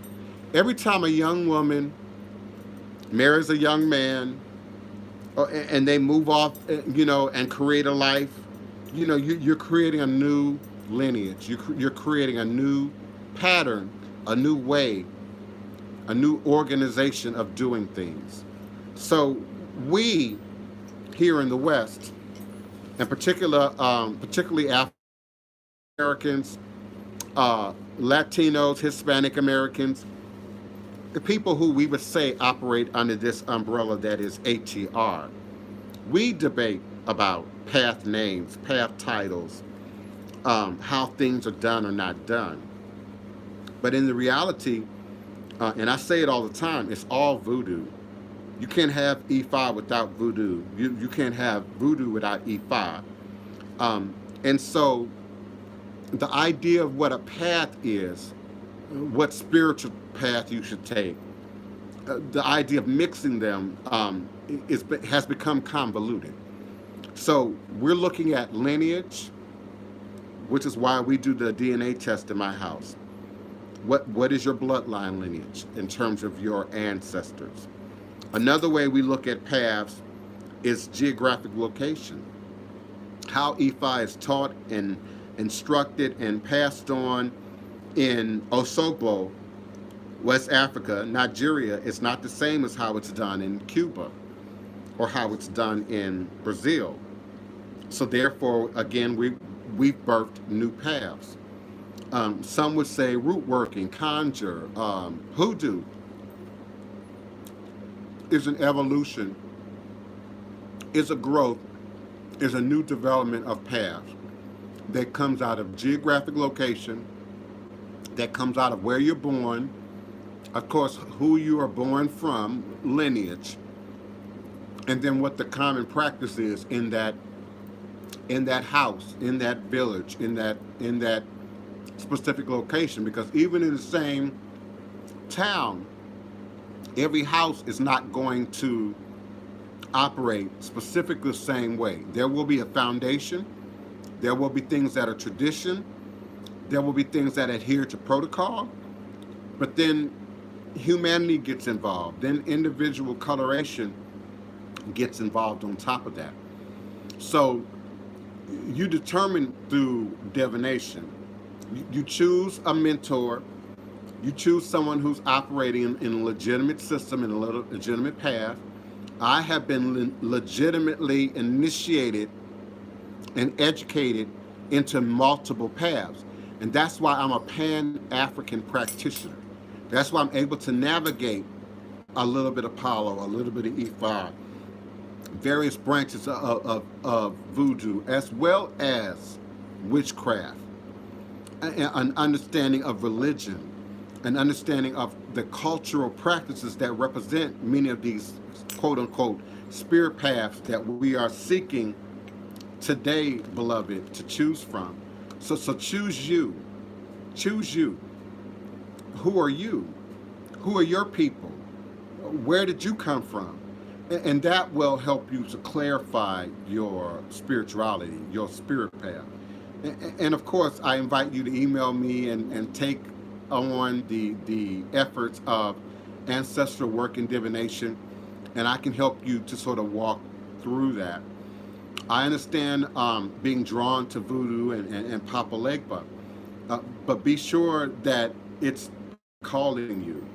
We don't choose our path. We don't choose voodoo. We don't choose Ifa. It literally chooses us. And those who do choose and feel like they can pay for it and buy it, you know, that sort of thing, created, self-created, typically their life is in a mess. The demonstration, the manifestation becomes evident of what they're really standing on or not standing on. So I appreciate you, Kareem Umi. I love your questions. How do you, April Anthony asks, how do I activate intuition? And what does that mean, initiation, and what does that mean? Initiation is the act of entering any system, organized system of understanding or looking at the world, or looking at life, or looking at a particular religion. For example, one might say the initiation into church is a belief in God, an acceptance of the story that, you know, God became flesh and crucified himself just to save your life. That's a part of that initiation. Baptism, that's a part of that initiation. Um, Committing then to tithes, that's a part of that initiation. So every system has an initiation. Even a new job, you know, a new work location, they have a particular way of doing their paperwork. They have a particular way of a chain of command. They have a particular way of doing things. So initiation here is getting in contact with your ancestors, learning the system that involves the honor and acknowledgement of ancestors, being clear about who your ancestors are, hence, i.e., DNA, and then, of course, clarifying your head. Because without your head, you can't work Orisha. You can't work Loa. You can't work with deities. And in all honesty, your spirit guide, which you can connect with without tradition, without initiation, without a path, still can't help you if your head is not operating in clarity. And so that's why I strongly push crystal, mineral, and stone, and particularly quartz crystal. This is selenite, by the way, for those of you who don't know. This is a selenite wand. It's one of the directors of light energy. You can point the purest of white light at any target, person, place, or thing uh, by usage of selenite wand. You also activate your initiation by finding a mentor, Anthony. I'm sorry, April Anthony. I don't know why I keep saying your last name first. April Anthony, a mentor who's operating in a system, who's operating in a well-established protocol of entryway into a science and art or a practice. Just because a person says they're a Mason on Facebook, don't mean they're a Mason, and don't mean they qualified to offer you that initiation. So you know there's a process to that. Other people should be present. There should be evidence of other people who should also have taken and gone through successfully that process. I always say there's a footprint to everything. I have a footprint. My godchildren have a footprint. Even the ones that, forgive me for the buffering, Blog Talk Radio, you already know. I had another Skype call interruption. But I appreciate your time, your support, your offerings, your donation, your love, your words to this show at this time in this season. Please type your questions, comments, or requests in the chat in all capital letters. April Anthony, if I need to say more, let me know. Courageous Umi, Kiona, if I need to say more, please let me know. I appreciate you and I appreciate your offerings. There are other psychic, spiritual manifestations that we often allude to, and not only in this format on this show, but just in social media in general. And that is astral projection. You hear me talk about that a lot. Mental projection, the ability for someone to consciously choose to project thoughts or their astral body at a remote location to show up in your space, in your environment, is a projection of their astral body, not necessarily their physical body. And of course, mental projection, to project mental thoughts to a person, to a location. Um, Apportation is the ability to undergo materialization, disappearance, teleportation of an object, to cause an object to disappear and to come back, to cause yourself to manifest materially at a remote location. Automatic writing was one of my first gifts. In elementary school,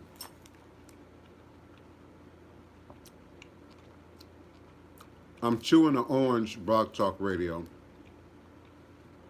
When children would play with crayons and pencils and ink pen and draw and scribble and create, I learned automated writing. No one taught it. I didn't read it in a book. I don't know how it came to be other than spirit. And I just remember one day scribbling all over a piece of paper, going into a trance-like experience, and then afterwards seeing images, words created in the scribble, in what would otherwise be scribbled.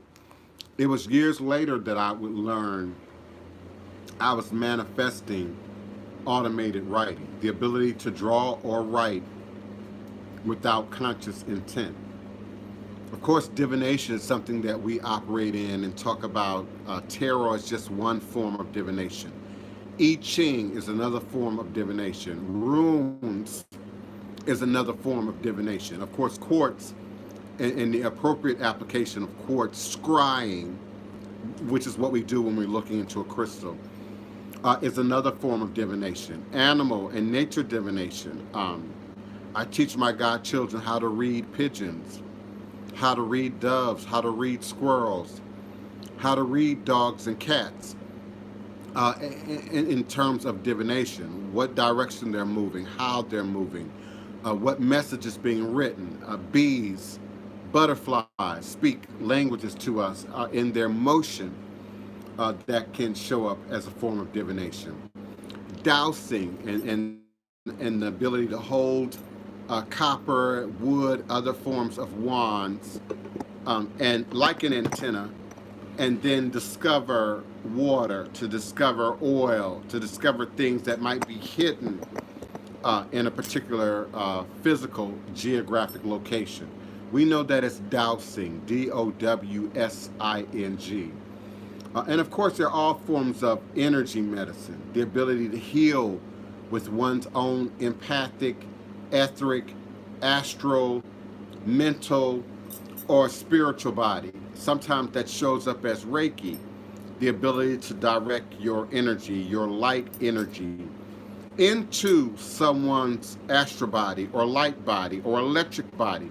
Because with Reiki and other forms of light touch, you don't physically touch a person. You may get close, you might get right in here, but you are directing energy, you are drawing out energy, you are projecting energy in a form of healing. And we know that as energy medicine. Levitation, the ability to float or fly by mystical means. And there's a physical, literal manifestation of levitation, and then there's a spirit levitation. Sometimes you levitating while you're meditating. You close your eyes, you think of it. You might say you use your imagination and you envision yourself off the ground. You envision yourself floating. And to learn that, to practice that, use your imagination at first. Open your eyes, see what's around you, envision your chair, imagine what your chair would look like if you were looking at it straight down, and then go back into your meditation, go back into your trance state, and use your imagination to lift yourself up into the air. Over time, um, um, people who meditate, magi and Sufis and spiritualists all over the world have been known and have been purported and documented to be able to physically levitate themselves and other objects. Mediumship or channeling, we know the ability to receive messages, to receive clairaudient from disembodied, out-of-body, and other worldly spirits and entities. We're going into overflow on the phone line, so stay on the phone lines. You'll continue to be able to hear me, but also to speak. Of course, Kiona and Tamara Bragg, your mics remain open. All you have to do is unmute yourself and jump in if you have a question or comment. No one else can actively get on the phones now at this point. So you can 60 seconds. So you can only communicate now through chat. Go ahead, beloved. Who is that, Kiona or Tamara? It's Tamara. I was posting it in the chat because I didn't interrupt you. So please, I prefer you to speak. Use that crystal vibration and speak. So my first So my first question was, how can you block someone from astral traveling or astral projecting to your home or your personal space? Because I've had this happen to me before. An enemy was doing this, like coming into my house, like being nosy. Okay. You know, my first basic thing is always crystal, mineral, and stone. Now you don't want to you don't want to use black obsidian. Black obsidian is a truth stone. Now, if you're trying to figure out who it is, or what they want, or get them to say their truth, then you're going to use a combination of black obsidian and selenite wand. But if you're trying to block them, prevent them from entering at all, you want to use stones that are typically associated with theft. For instance, rubies. Rubies are actually a lot more readily available, accessible, and practical than a lot of people might think. When you think about a ruby, you think about a very expensive gemstone, often a small piece of gemstone because of their value in jewelry. But you can go to crystal shops, crystal fairs. Sometimes you see these big crystal shows that happen at your local convention center, and you might be able to access ruby and various types of ruby. And ruby protects against theft. You also want to use hematite, natural, organic. It's often going to be tumbled or polished. I moved my barrel away from me, so I don't have any that's in arm reach. But hematite will help to block and limit people's ability to not only get into your space, but to get into your space, your range of availability, your range of feeling, your range of accessibility. So that's another thing. Keeping your house clean. Feng shui is so important. The order of what's in your house. Some of you, a little clutter, a little junky. Some of you are hoarding, not you, Tamara, but people who are listening to us right now. You're also holding on to energies, bad memories, negative energies. Yes, you are holding on to the energy of the person who may have passed away, for instance, but you're also holding on to all the other stuff. So, people who might be hoarding, Right. people whose living quarters and spiritual quarters don't allow for the free flow of energy, you're also causing blockages within yourself, but also holding on to jinn, demonic spirits, lower lying energies that can also help and assist in people projecting into your space. So I would consider that. And of course, the other level of cleanliness is smudging, weekly, monthly, Mm-hmm. going through with sage or going through with frankincense and myrrh, setting up your ancestral shrines, setting up your icons, making sure your icons are clean. If you are using statuary and icons, they are living deities in our tradition. They are living things in our tradition. So they must be kept clean. You can't just set them up and let dust be on them. They must be charged by your energy. Sometimes they have to be moved around. So sometimes just in the process of going and cleaning that mantle or cleaning that shrine, you take every piece off and you clean it, and you never put it back exact. Even if you try to, it's never exact. You're changing a code. You're changing an order of things. So make sure that you just don't have stuff and you're not using your stuff or responding and interacting with your stuff, keeping your stuff clean, applying oil to your stuff, that kind of stuff, that kind of thing. That can also help to block out Okay. any of this interference and manipulation that can be coming from the outside. Okay. Okay. Noted. I'm taking notes. I only have one more question, and I'll let everybody else go. So I had an experience where I was praying to the ancestors, Olodumare and Orishas and everything. I had a spiritual battle going on, and I started speaking in this like ancient tongue. It I can't say it sounds like speaking in tongues, like in church. It's not the Yes. same. It's almost like an actual language. Yes. Well, the Bible references Yeah, and it sounds really ancient. the Bible, that magical book. For those of you who don't know what I be talking about when I say that magical book, I be talking about the Bible. It it references not only speaking in tongues, but also speaking in other tongues. Now, I don't know the scripture right now. Right. We're not trying to get on a biblical discussion. You can easily find it, if you want to, people who are listening. But it says other tongues, but it also references speaking in tongues. So there, like I say, you all have an individual spirit language, individual spirit symbolism. God, the goddess, speaks to you individually. It doesn't need no interloper, doesn't need no intermediary, doesn't need a middleman or middle woman. It doesn't need a book.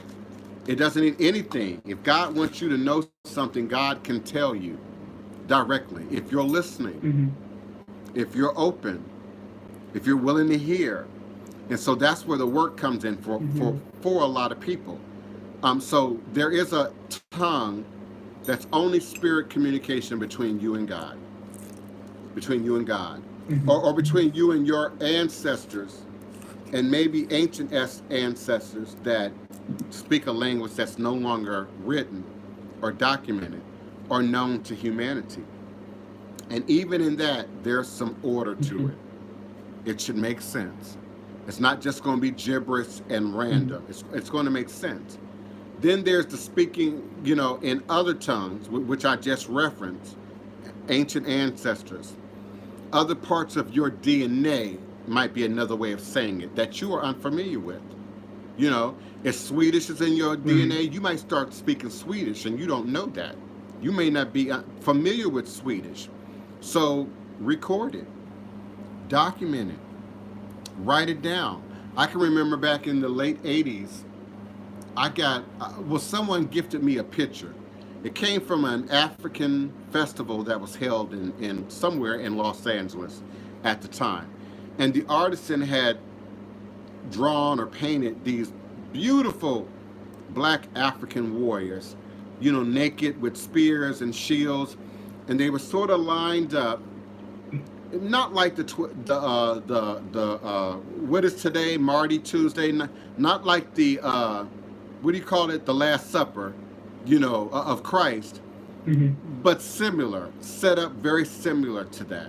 Yeah, in the Christian world today, it's Maundy Mm-hmm. Thursday, which is also a reference to the Last Supper, and many other things happen in the biblical context of things that make today a very powerful, magical day. So in that picture, they were so strong and they called out to me and they told me their names, even though they were creations of this artist's imagination. They told me their names, and so I wrote the names down for each warrior. And it was years later, like 20 years later, that I found that all the names were accurate and they represented various tribes in Africa, some of which are still in existence, others of which we don't have, appropriate or adequate documentation for today. So you got to take notes, beloved. You got to write that stuff down. You got to keep it close and on record so that as you evolve and grow, the spirits will reveal things to you. God will reveal things to you. The ancestors will reveal things to you. And sometimes it'll show up like deja vu, and other times it'll be hardcore because you got it written down. You got it on videotape. You got it recorded. It's in your book. And then later on it shows up. Okay. I put a lot of stuff, a lot of predictions in social media because we forget that that's a permanent record. Now, yes, we've had certain sites that have gone down in history, MySpace to some degree, Yahoo 3, not Yahoo, yeah, Yahoo 360 to some degree, even Yahoo groups to some degree. But what we're putting online is forever. What you're saying, what you're posting, what you're creating, what you're reproducing, even your foolishness is online forever. I'm very conscious that my cousins and nieces and nephews and generations after me are going to find me 100 years from now, 200 years from now, because of the internet. Because of the internet. So we got to be exacting in our information, exacting in our knowledge, exacting in how gifts are really showing up for us now. And I do believe in the crystal child, the amethyst child, the generation of children and young people, including us who are all living right now, who are absolutely operating in a frequency that would be unknown to our ancestors. That would be very different from our ancestors. We know of a time where humanity interacted with magic on a regular basis. God showed himself to humanity. Elves and gnomes and spirits showed themselves to humanity, if we believe what the ancestral stories have left for us. And then we go into a dark age, a dark period. Some people would say we're still coming out of the dark ages, coming out of the dark period, and going into a time, a season of light, of empowerment, of truth, but also of magic, and humanity manifesting magic in a way that we have not for centuries, for millennial. So I believe your children are psychic. I believe your babies are seeing things. My nephew Krister is an adept intuitive. He saw stuff as a baby that would scare you. He saw heaven. He saw hell. My sister Wapani was still deeply involved in evangelical Christianity at that time, when Christopher was first born. And he absorbed all that imagery. And as an empath and a spiritualist by nature, he saw stuff. He saw stuff. And I did too when I was in the church. When my pastor, Bishop C.L. Long, 9th and O Street, Northwest Washington, D.C., may he rest in heaven. May his wickedness be cleansed and purified. He would invoke that. He could speak. He was a great orator. And he could speak in a way that if your third eye was open, you saw what he was talking about. So he would describe the blood. He would describe the Christ on the cross. He would describe heaven and hell, and I would see it. And then I would go home and dream about it. Then I would go home and envision it. And then God at some point took over those images and showed me heaven for itself. God showed me death. I've seen death. I've gone through the process of death. Not because I zeroed out, I've never been sick. I've never had an emergency. I've never been in an ambulance. None of that. Never broken a bone. None of that. I'm talking about what Spirit has showed me. I've seen death. God said, hey, this is what it looks like. Leo is my witness. Leo was there. This happened in 1991, Pasadena, California. And God said, hey, I was wide awake, by the way. Hey, this is what it looked like. And I floated up. I mean, just floated up. Just as easily as I just moved my hand. And as I'm floating up, I see my body is walking. Because I was walking at the time. And I often go into a prayer state when I walk. I often go into a meditative state when I walk. People who walk for exercise, people who jog know what I'm talking about. First, you're just walking naturally.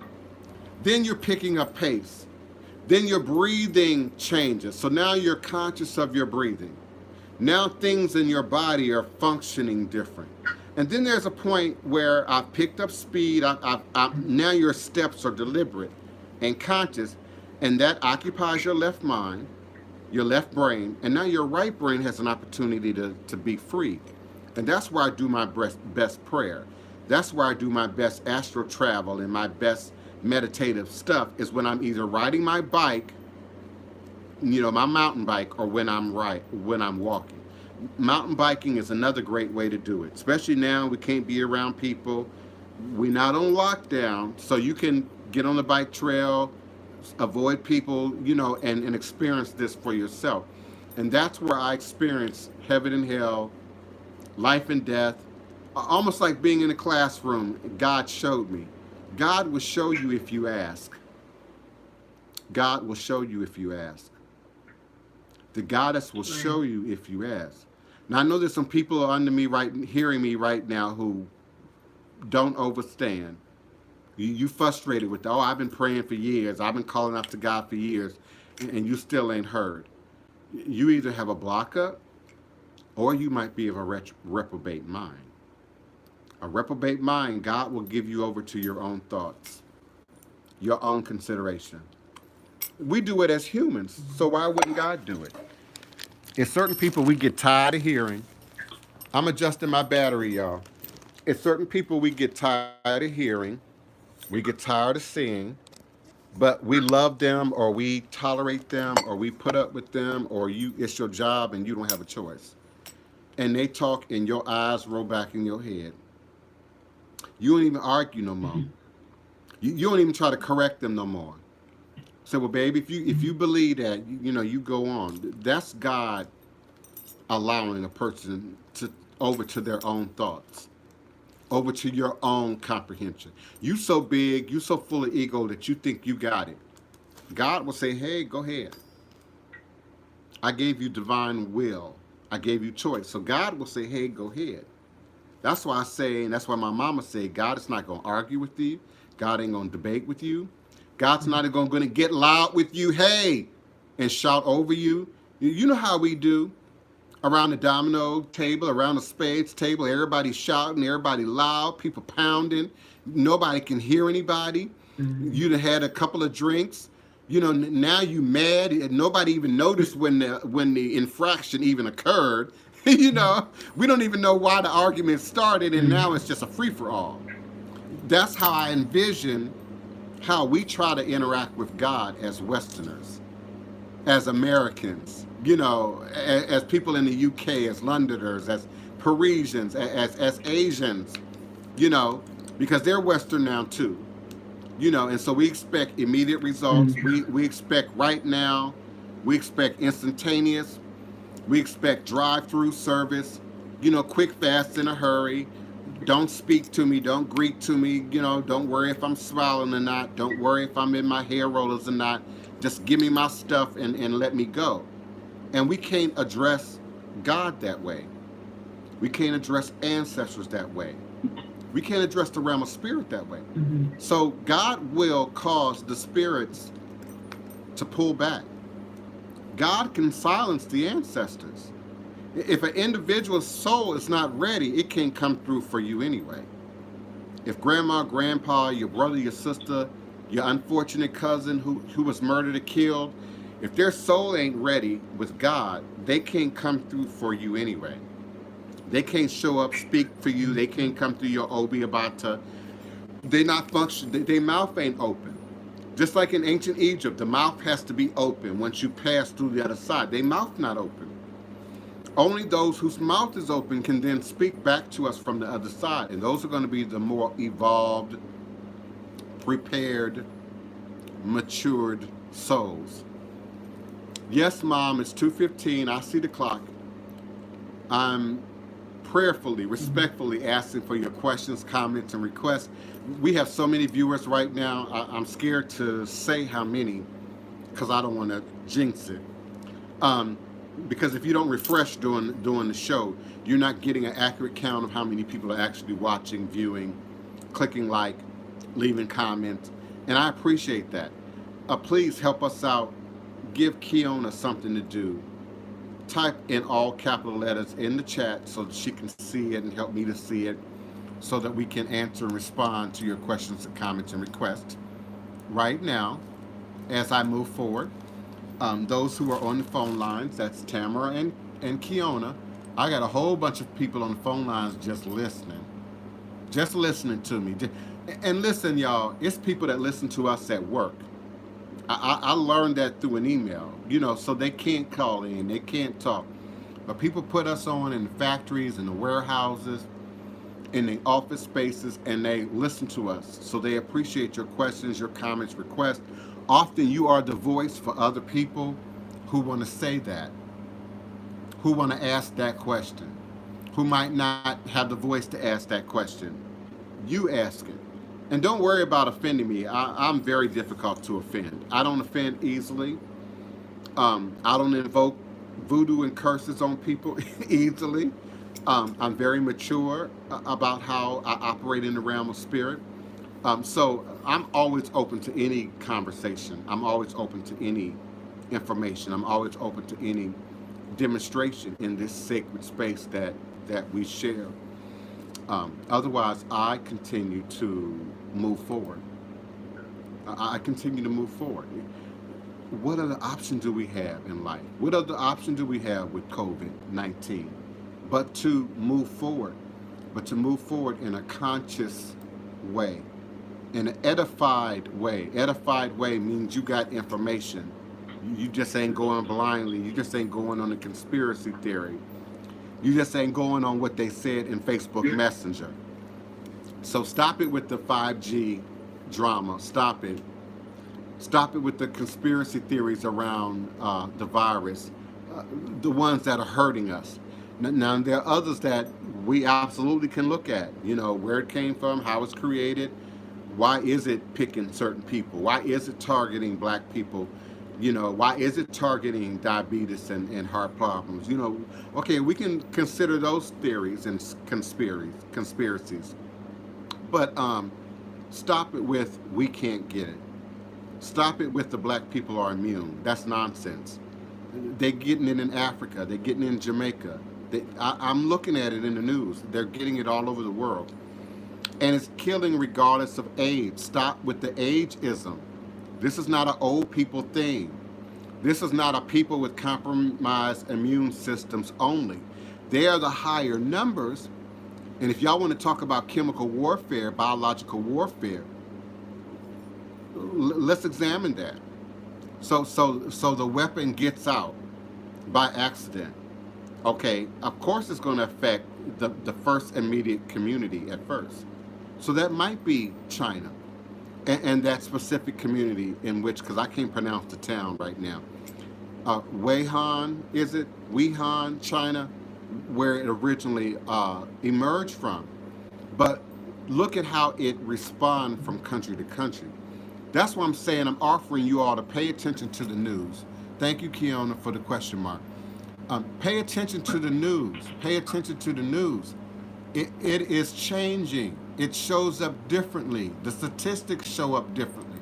And what each country is looking at shows up differently. And you gain a great deal of information from that, from looking at that, in terms of how this monster is taking on new faces and new forms. So it's not an old people thing. Quit with the ageism. That's foolishness. It's not just people with compromised immune systems. So it ain't just diabetics like me. Move on with that. It is affecting dogs. It is affecting tigers in the zoo. Okay, so why is it not airborne? Why is it then not being breathed on people? Why is it not then being coughed on people? And again, that's stereotypical. Don't look for the sniffles. Don't look for who's coughing.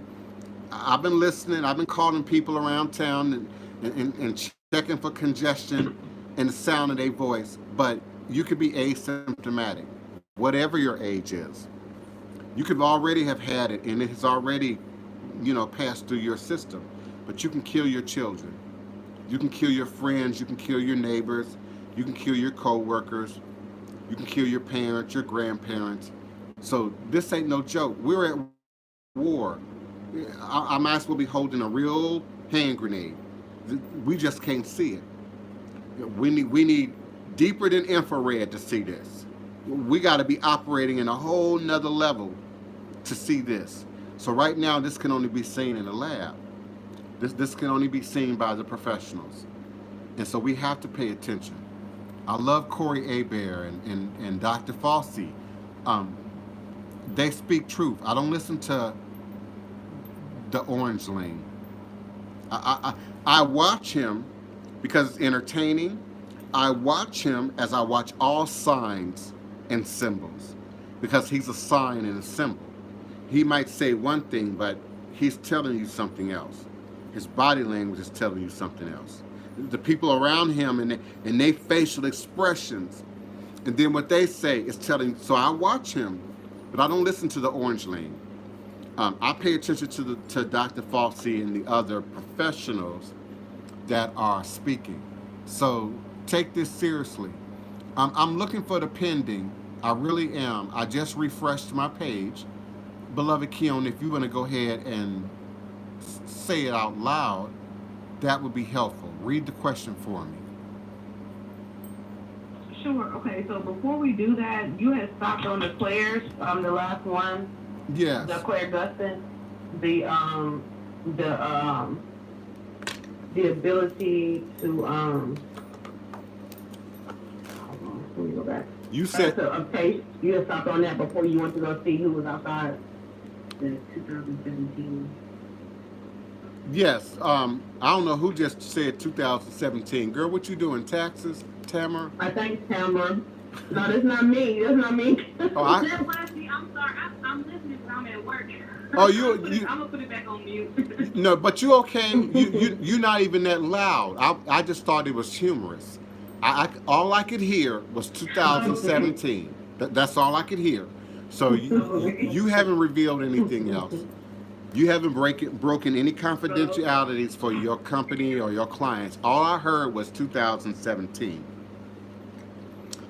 So my situation, I'm dealing with a situation with my car. It's a 2017, and I just wrote a petition for it for my ancestors because the loan people are really getting on my nerves. So Oh, that's what I was wow. doing while I was listening to you.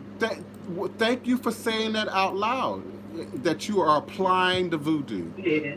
That you are applying the ancestors because they're our first line of defense in everything. People think I'm being corny when I say that. They are literally your first line of defense. So in all things, I'm going there first. I'm going there first. Right. Kiona, bring me back on point. Now say that one more time. Oh, that was Clear Dustin's, clear tasting. right. I'm looking for my list. I believe that was the last.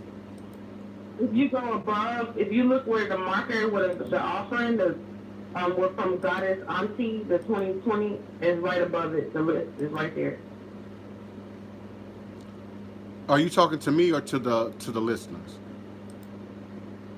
to you because you said you're trying to find a list. So I was just trying to tell you what a marker was. You see the offering that was given. If you go, if you see that it's in orange. Right above it is the list. Okay, I'm trying to find it. I'm gonna come back to it. I was trying to find it Okay. in my browser because it should be open. I just read from it. I just referenced from it, and for some reason Mm-hmm. I closed it. But even in that, I can't find it. So thank you for the reminder. So there was others on the list that I skipped. Oh, I know what. I moved it closer to the chat. Yeah, that was the last one on my list. Now, when we go into Claire Gustin's Clear Tasting, that was the last one on the list. What I then would, and my intention is to introduce is the ancient Egyptian laws of magic. The ancient Egyptian laws of magic. And that also takes us into higher degrees. That's another way of saying it, higher degrees, higher ways of manifesting spirit gifts, and then having it show up in real world time for us. We know in ancient Egypt they called that Heka, but they had laws, um, that are absolute, and also laws that are relative. In quantum metaphysics, we say mutable and immutable, immutable laws. Like for instance, um,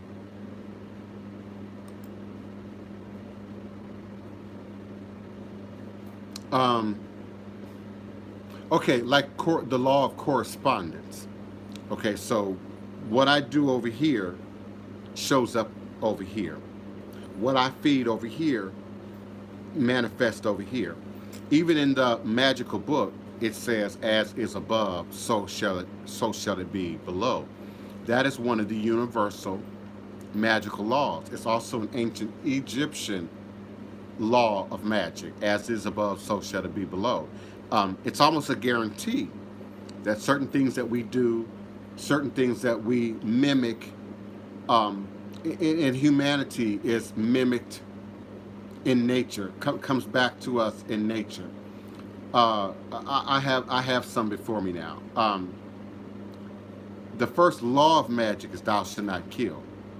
So when we look at killing life, killing animals, killing humanity, killing the spirit, killing joy, all show up as offenses to the law of magic. Um, Thou shalt not do harm to others. We hear doctors recite that Hippocratic oath, I think is what it's called, but it's also a magical law. It dates back to and predates ancient Egypt. So there are certain laws that we learn in initiation, either directly, meaning literally, or figuratively through symbolism that control or should affect how we demonstrate our knowledge, our power, and then how we use that, with the goal obviously of not abusing that, not taking advantage of that, and of course not harming ourselves and or harming other people. I feel like I'm missing my questions. Brittany Johnson, I hear you, beloved. Um, she just want her relationship back, So and you people. have one. You have one that's appearing Um, Anzane, the writer. Anzane was inquiring about the clairvoyance and the clairaudience. And the question was, do the clairs um, predict prophecies because he's wanting to know, because he's saying he's a little worried. And I'm kind of paraphrasing it because he's wanting to know, do the clairs predict prophecies? So because he said, can the clairs be future prophecies because I'm a little worried? That was the question. Okay, I see. That's why I've always been a mouth breather. So is it above that or below that? I see robotic It tongues. would have been above that. I like your comments too, by the way, and Nazi the writer. Um, oh wow, a lot went on in the chat. Okay, I see. Kiona retyped. Can the Claires be future prophecies? Okay, when we talk about the Claires, we talk about clairaudient, clairvoyance, the various manifestations of the gifts. Now, people with clairs can see and predict certain future prophecies. But now you're talking about visionaries. Now you're talking about prophets. Now you're talking about higher levels than even hearing, seeing, smelling, feeling. Like the empath might get a bad feeling about the future, might get a bad feeling about an idea, might get a bad feeling about a trip, a travel, taking travel, a particular location. But your prophets, your telepaths, your psychics are going to see the future, are going to be your visionaries, might be another way of saying, might see prophecies. Just common people without any spiritual skills at all can see and manifest prophecy, and it could show up in a hip hop song. It shows up in The Simpsons. The Simpsons have a record, a world renowned record for being prophetic and calling things right out before they happen, and drawing it in their cartoon, in their production, years before it manifests in real life. So people can be prophetic. Hip hop artists are prophetic. Poets are prophetic. Writers are often prophetic. You are often prophetic, which is why I implore people to take notes, to ask, to take documentation. Question two, I am very drawn to Papa Legba. Should I practice voodoo or set up an altar? You should contact me. You should first be clear that you're operating in ancestral work and divination correctly and appropriately so that you know what Legba is even reaching out to you. Papa Legba is not one thing, it's not one person. And it's many things and it's many characteristics, and has more than one road, which should be only clarified by way of divination. So you got to contact me on that one, Courageous Umi. How would I know if I'm being called towards voodoo? Dreams, visions, cultural adaptations. You're already wearing certain clothes. You're already wearing certain jewelry. You're already drawn to Orisha. You already have, the Orisha romance working in you. But then you have to get a appropriate, qualified divination. Again, you have to call me or a qualified practitioner who is doing this work, because some practitioners only want you in their house, only want you in their path. Their only goal is to get you into their environment, their house, so that you become a part of their revenue base. And forgive me, Blog Talk Radio, I just lost my computer. I just got a blue screen, so see the blue? So I'm going to have to pull my computer back up again, but I'm going to continue to answer this question in the YouTube live. One church wants you, because of your money, because of your resources, because of who you know. And so they might show up as a prosperity ministry. They might show up as the church with the best choir, because people are interested in music. People might come because of the fashions. People might come because, that particular path, that because particular tradition looks good. I often say Yoruba look good online and in the real world. Yoruba are some of the most educated people, most degreed people. They got Mercedes, they got Jaguars, they got houses, they got property, and some African Americans are drawn to Yoruba and the ways and means of Yoruba Orisha because of what it looks like. It looks wealthy. It looks prosperous. Voodoo, in some instances, looks poor. Haiti looks poor to people. Togo looks poor to people to some degree. So we have to consider that as well in terms of the motivations, the aspirations that people have, that people take on. I'm trying to bring my chat up on my mobile. That people take on as it relates to what path they take, what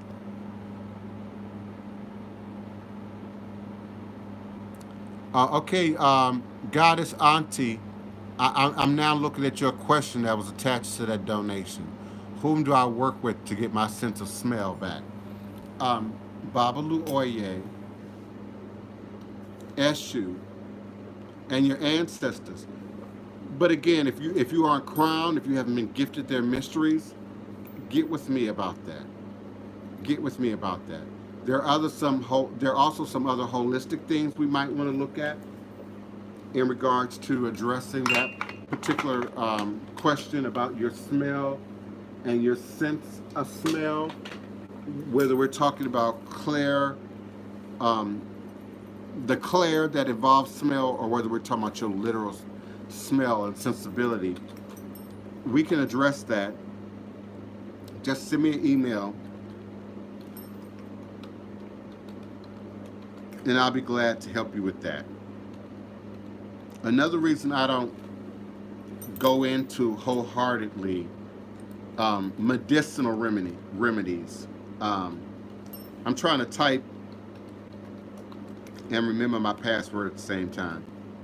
Is because people will watch the show and hurt themselves. People will Google it, will see it, hear it, demonstrated in a show, and then feel, oh, I can do that. Even water. You can drink too much water and hurt yourself. You can overhydrate. You can overrun your cells in your body and cause organ failure if you overdo water. So even water um, has to be taken, get the right amount of water, but we still have to say moderation about stuff because people will hurt themselves with it. So I'm very careful about calling out particular herbs, particular roots outside the confines of me being your mentor, me being your godparent, me being your facilitator. And then even in that space, I say check with your doctor, check with your medical professional. Indeed, if we're talking about the ingestation of something or the application of something that we want physical, biological, health related responses from. So I'm careful about that. But those in terms of deities and spirits um, would be the first. And depending on the specifics of why you're asking the question and are experiencing that particular complication, I would then also look at a series of other deities and how they might address that. For instance, things that are hereditary, things that are in your genetics, things that are passed down. Sometimes we have to address Obatala. Obatala created deformities and infirmities in the body. It is said that he created them out of a mistake during a season where he was drunk off palm wine and kept creating humanity, but then began to create problems, deformities, blocks, childbirth issues, things that show up genetically over long periods of time in the body. So it depends on what the issue is, what the symptoms are. If we are indeed talking about something that's physiological with you, or if we're talking about something that's spiritual with you, I would need to provide a more professional, qualified response. And so that would require me looking at you, if not literally, figuratively, looking at you. And that's the way to look at a reading, to be quite honest. Your physician is going to look at it. It's going to look at the labs. It's going to examine you. It's going to examine the details. It's going to hear your story um, to some degree about what you're experiencing, not because they just got time on their hands to hear about your pain and your ache and your complication, but they're trying to pick out of how you describe it, how you talk about it, and then compare that to reference that to what has already been done before, what has already happened before, what has been documented before with others who might be experiencing your particular block and or complication. My computer is rebooted. I'm just coming up. I know I'm not broadcasting Blog Talk Radio because right now I'm completely signed out of Blog Talk Radio. So my and it might be too late. I might not be able to get back into Blog Talk Radio at all today. Because effectively, when my computer went down, I hung up, and that technically ends a show with Blog Talk Radio. So I'm done now on Blog Talk Radio, and we did 2 hours and 40 minutes. So yeah, Kiona, I know. So the overflow would have ended at some point anyway. So it's all good. I just didn't end with any music. So the Blog Talk Radio is done. Um, Anna Zai or Anna Z, the writer, I'm seeing you. She says she doesn't. He says he doesn't know what he's done in the astral world, whether good or bad. Yeah, and that's why you need it to be divined. You need it to be looked at on the table. The clairs are definitely within you. I confirm that right now. But I'm schizophrenic and have blacked out and have drove myself into madness. I appreciate your honesty. You didn't have to reveal that. That's my reality. Now, I'm careful about my wording. I don't use the words that you use. Now, technically, I do not have a schizophrenic diagnosis, never have. I have clients who have, I have godchildren who have. I have a best friend slash family member who I've known for 35 years or more who has. So I operated in that realm well. I know what that realm of schizophrenia looks like. I can tap it.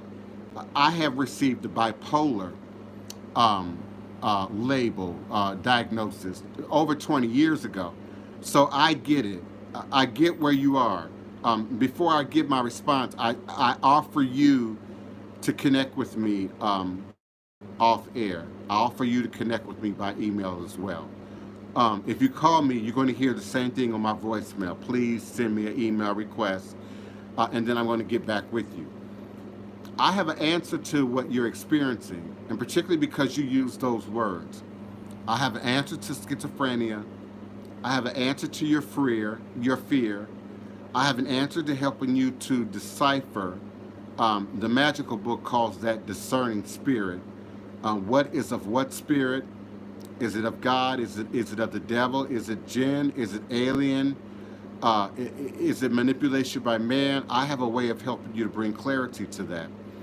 I understand your fear, and there is a recourse. There is a response to that. There is a remedy. Babalu Oye, Iba Majuba Babalu Oye. There is an antidote. I believe I have the antidote. I've discovered the antidote. I'm no longer classified bipolar. I'm no longer classified manic depressive. I've arrested those manifestations in my reality. I haven't taken medication since 1999. So I have the antidote. And anyone who's listening, who's fearful of that topic, who's fearful of that conversation, who has not desired to go publicly into that in this form, or even with me privately, I have the antidote. And so we can address mental health. I've said that for many years on this show, on my Blog Talk Radio. We can address mental health. I have. I'm not professing to be a doctor.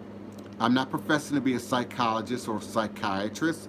I'm professing to be a spiritualist, someone who operates in the realm of ministry. They allow ministers in the hospital with their ID for a reason. I would be allowed in the hospital, voodoo and all, for a legitimate medical reason. So I can help you. I can help you. I can abate the fear. I can help you arrest and bind what you're fearing, because some of what you fear, as I said, is very real. You're seeing into another realm. And so it's real in that realm. But you need to discern what's real in this realm versus what is real in the other realm. Your brain, mom, oh, that's my mom. Greetings, mom. Can be waterlogged by not just drinking too much water, because we don't want to set up the idea that, ooh, maybe I should curtail my water. Everybody needs a certain amount of water. You might not require 7 glasses. Some people's bodies may be used to getting a lot of water, and so they're not showing up negative negative manifestations of it. But because of certain health conditions, diabetics, pre-diabetics, heart conditions, sedimentary conditions, I know my mom. My mom can't move, is limited in her mobility. And so water can then set up in your legs or set up in your hands. We commonly see that. But water can also set up in your brain. And you can get too much water there and can get, like my mom is suggesting, inebriated or have it affect your, what's the word I'm looking for? Like when you go in the pool and you come out, it's something in your inner ear that's thrown off. And I know my mom has had problems with her ear and her inner ear. And so, yeah, it can throw your sense of balance, your sense of mobility, your sense of reality off. And I appreciate you, Mom. I love you. I love Wapani. I love my cousins and my family, my friends who are hiding right now, who don't come out in the show the way my mom does. But I appreciate you, Mom. Thank you for your comment and being present. Yes, I realize there's buffering. We've really stressed YouTube for 2 hours and 50 minutes. I'm surprised we haven't had to restart the show. I'm glad we've had minimal buffering. And I thank you all for participating. Thank you, Kiona, for helping me to acknowledge the people in the chat. Guinevere Reed, thank you so much. Is there a question, a comment, or request that I can respond to now? Equilibrium, yes. That water is causing my mother to experience issues with her equilibrium. So we do have to be sure that we are getting enough water, but you're not overdoing it. That's not the only thing that you're getting. You also get water from your fruits, your vegetables, your juices, your coffee. I had a Japanese doctor tell me and my mother at a doctor's appointment in Wilmington, North Carolina, that he didn't have a problem with coffee. It's what we put in the coffee. It's the milk and all the white cocaine sugar that you all put in your coffee that makes your coffee bad. I am a black coffee drinker. I like black coffee. I like stevia. Every now and then I might go for flavor, but it's rare. It's rare. And I do juice. I do juice other things. Guinevere Reed. Now, Kiona, beloved, I love when you say question pending, and then you copy and paste that person's name. But copy and paste that person's question. That would help me also. Because if it's in between my mama's comment now, I'm not seeing it. And maybe I too need to refresh. Because I don't see, the last thing I see is a question pending from Guinevere Reed. But I don't see, I see great show, but I don't see the question itself. I don't see the question itself. And see, now I'm giving dead. Well, I'm not on the radio, so I guess it doesn't matter. But I'm getting dead airtime in YouTube. Okay, I do see. What is my opinion about being born into a family of African descent or African descendants of slavery? That's what ADOS means. Spiritual lineage, sacrifices of blood, sweat, and tears into ministry. And do you believe that one can be born into the priesthood by birthright? I do. I do. And my mom is a witness to my great aunt, Aunt Vicky. And I like to talk about Aunt Vicky. She was on the Broomfield side. Actually, she was on one of the Hugheses, Hughes, I believe, but also a Broomfield lineage. She was one of the people who introduced voodoo and the idea that voodoo was in my family into the conversation. And of course, my parents were church at that time, so they weren't really trying to hear that. They were not encouraging her to talk about that, but the cat was out of the bag for me. And so lineage and voodoo and that conversation came important. Thank you, Mom, about diet and the show being great. That became important to me at a very, very young age. She also used to say that that boy gonna be a preacher. She would say it all the time. She would say it every time she would see me. And so too did others. I started playing the piano by ear at 3. If I could hear it, I could mimic it, and I would play it. So yes, priesthood ministry is often written before birth, before we come into this existence. Your life is pre-written. I don't care who you are. You might think, well, I just want to be a normal person and do normal things and support my family and then go on into the next life. Well, the reality is none of us are here for just that.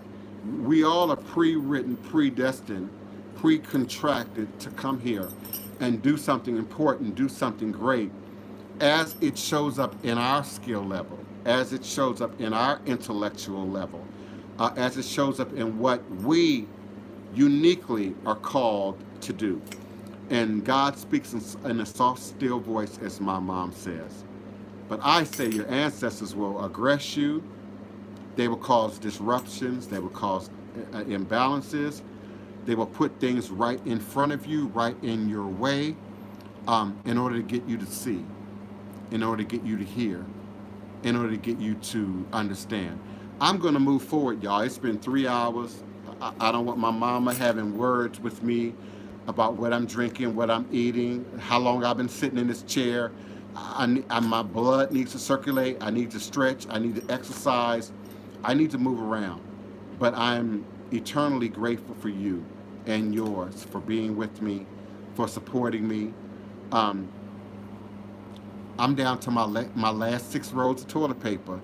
So if you got toilet paper, mail me toilet paper. Buy me toilet paper.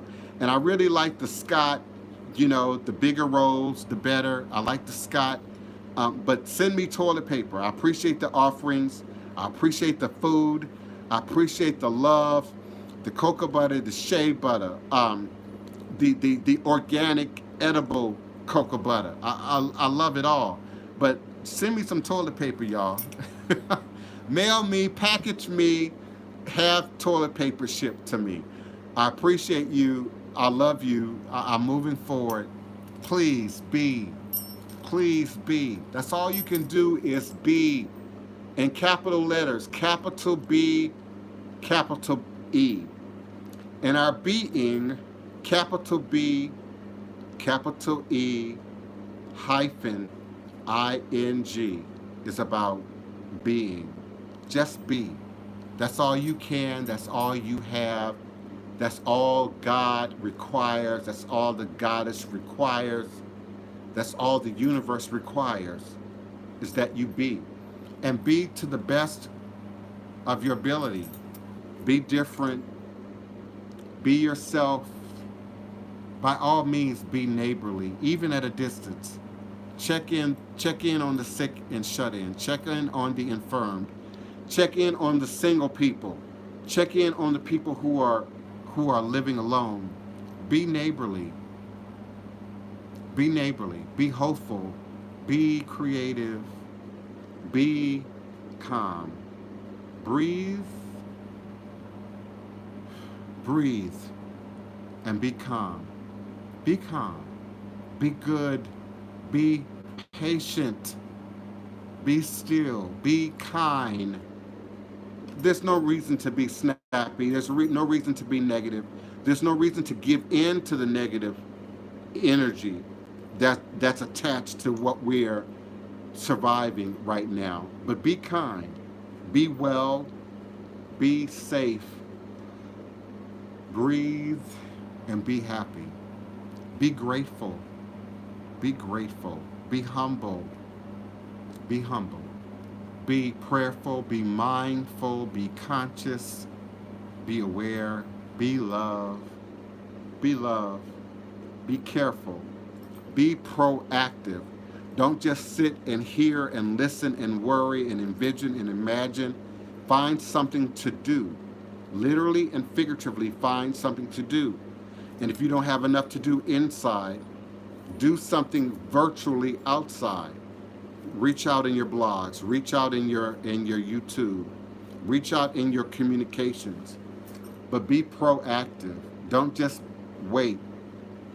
Don't just be a victim. Be proactive. Be available. Answer the phone. Answer your emails. Respond to your texts. Be available. Be strong. Be strong. Be peace.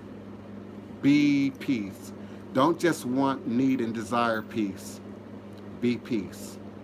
Be peace. Stand up. Sit down. Lay down. But be peace. But be peace. And be safe. And stay at home. Be safe. Stay at home. Stay at home. Be safe. All is a blessing. Email me, please. Support me, please. Please support me. Send me toilet paper, please. Please send me toilet paper. And if you by all means can find a store where you can get a frozen turkey, where you can get ground beef, and it can be mailed, help me out. Help a brother out. Help a sister out. Help a non-binary, gender-defining individual out. All is truly indeed a blessing until next time. Odabo, Odabo. All is a blessing. Be love. Be peace. All is a blessing. All is a blessing. And no matter what you do, respect the voodoo. Respect the ancestors. The ancestors see me. The ancestors see me. The ancestors see you. The ancestors see all. Respect the voodoo. All is a blessing. All is a blessing.